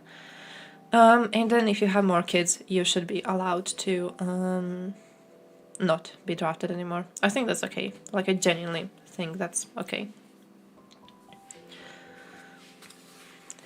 Bible part about Sodom and Gomorrah gets me horny every time. Okay, yeah, that's true. I'm not. Are you talking about guests attempting to rape the dude's daughters? Doesn't he? Is that? Am I correct in this? Like the guests come there and they're like, oh, we want to rape something. No, it's not the guests. The guests come to his house and then the villagers come looking for the guests to rape them. And the guests are like angels or something. And the villagers are like, oh, we want to go and want to rape your guests. And he's like, oh, don't rape my guests. I instead have these daughters and they are virgins. Rape them.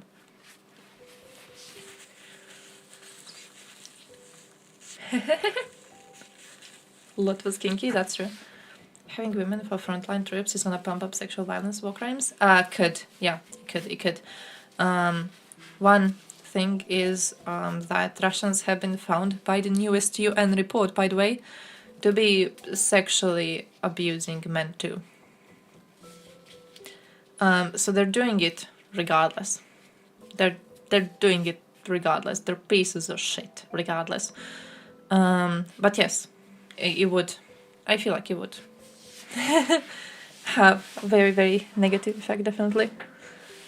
Wanted to rape the male angel guest first, then the daughters were offered instead. Do they rape the daughters, or do the daughters? I know one of the daughters like turns around and then no, the mother, his Lot's wife gets, she turns around and then she gets turned to stone, right? Not any worse than castration or beheading. You could see that, which all are horrible things to happen to you. I could see what you mean. Like when it comes to the fact that we have found torture rooms in basically every liberated city, I could see, that it would create a rise in a specific type of violence, but it's not like it would. It's not like without women joining troops there would be less violence. It would just be different. So I see that. I see that. What makes people do these atrocities? That is why they all need to be punished. We need to keep Hague busy. We need to keep Hague busy. Hague needs to start working very, very quickly. we gotta force them to be very, very effective after all of this is done. They already have collected a lot of evidence of Russians doing war crimes, and I'm hoping to see a bunch of them rot in jail. I'm hoping to see a bunch of them rot. I'm hoping to see them suffer the fate of Mladic, who is now rotting to his death in a jail cell. Bro, if Simonian like gets a cell close to him, I'm gonna piss myself out of happiness. We're opening champagne. We're opening fucking champagne, okay? It's going to be like when Gotovina was on a Hague trial for Oluya. When Gotovina was there, I remember being in high school and we had a break in classes because we all like gathered together and we were listening to the court case on radio and we were trying to like wait to hear if Gotovina is going to be said to be a war criminal, and then he wasn't, and then I remember like celebrations all over the fucking country. Well, when, you know, Russians get to Hague, we're going to be celebrating the fact that they will be recognized as war criminals and will be left to rot. Too much crimes to process? True. Process as much as possible. It's gonna be a long process, definitely. Croatia is a tiny country. Our war was really short compared to the Ukrainian war. We are still catching war criminals. Like we caught one of them just recently. Still, it's been 30 fucking years. A tiny country. Compared to Ukraine, we are a tiny country who got attacked by another tiny country. In a tiny area. Okay? And like, we are still catching them. So, when it comes to the just size of the war in Ukraine, of course it's going to take a lot more time. I just think all of it is going to be a cause for celebration. I think every single war criminal going to rot is going to be a good thing. Unless Russia hands over those responsible, these individuals will remain in Russia. How to say this? I think them staying in Russia may be enough of a punishment. I think as long as we are aware who they are, and as long as they are not welcome anywhere outside of Russia, yeah, they're likely gonna stay in their shithole, and they should be banned from going outside of it. Hire any Russian to kill another Russian? Yeah, that's the Budanov way. Do it the Budanov way. Russia gives them decorations? Yeah, but it's like Russian decorations. You know what I mean? Like, oh, Russia is going to give them big-ass paychecks. It's Russian paychecks in Russia. What you gonna do with that, my dude? Your country is rotting. It's gonna be rotting even more when it loses. You're gonna go through balkanization. Your children will be forced to stay in the shithole or in one of the many other republics formed from the shithole falling apart. That's fine. That's okay. You don't want to go to Hague. You can suffer that fate instead. Western prisons are fancy compared to some random village house war criminals live in. That too. Yeah, that too. I mean, especially if they're Russian. I feel like they would just... I feel they would surrender just to go and to end up in... you know, a proper prison, to have proper living conditions, to have a toilet. Where's MEP? We're going to MEP, my dudes.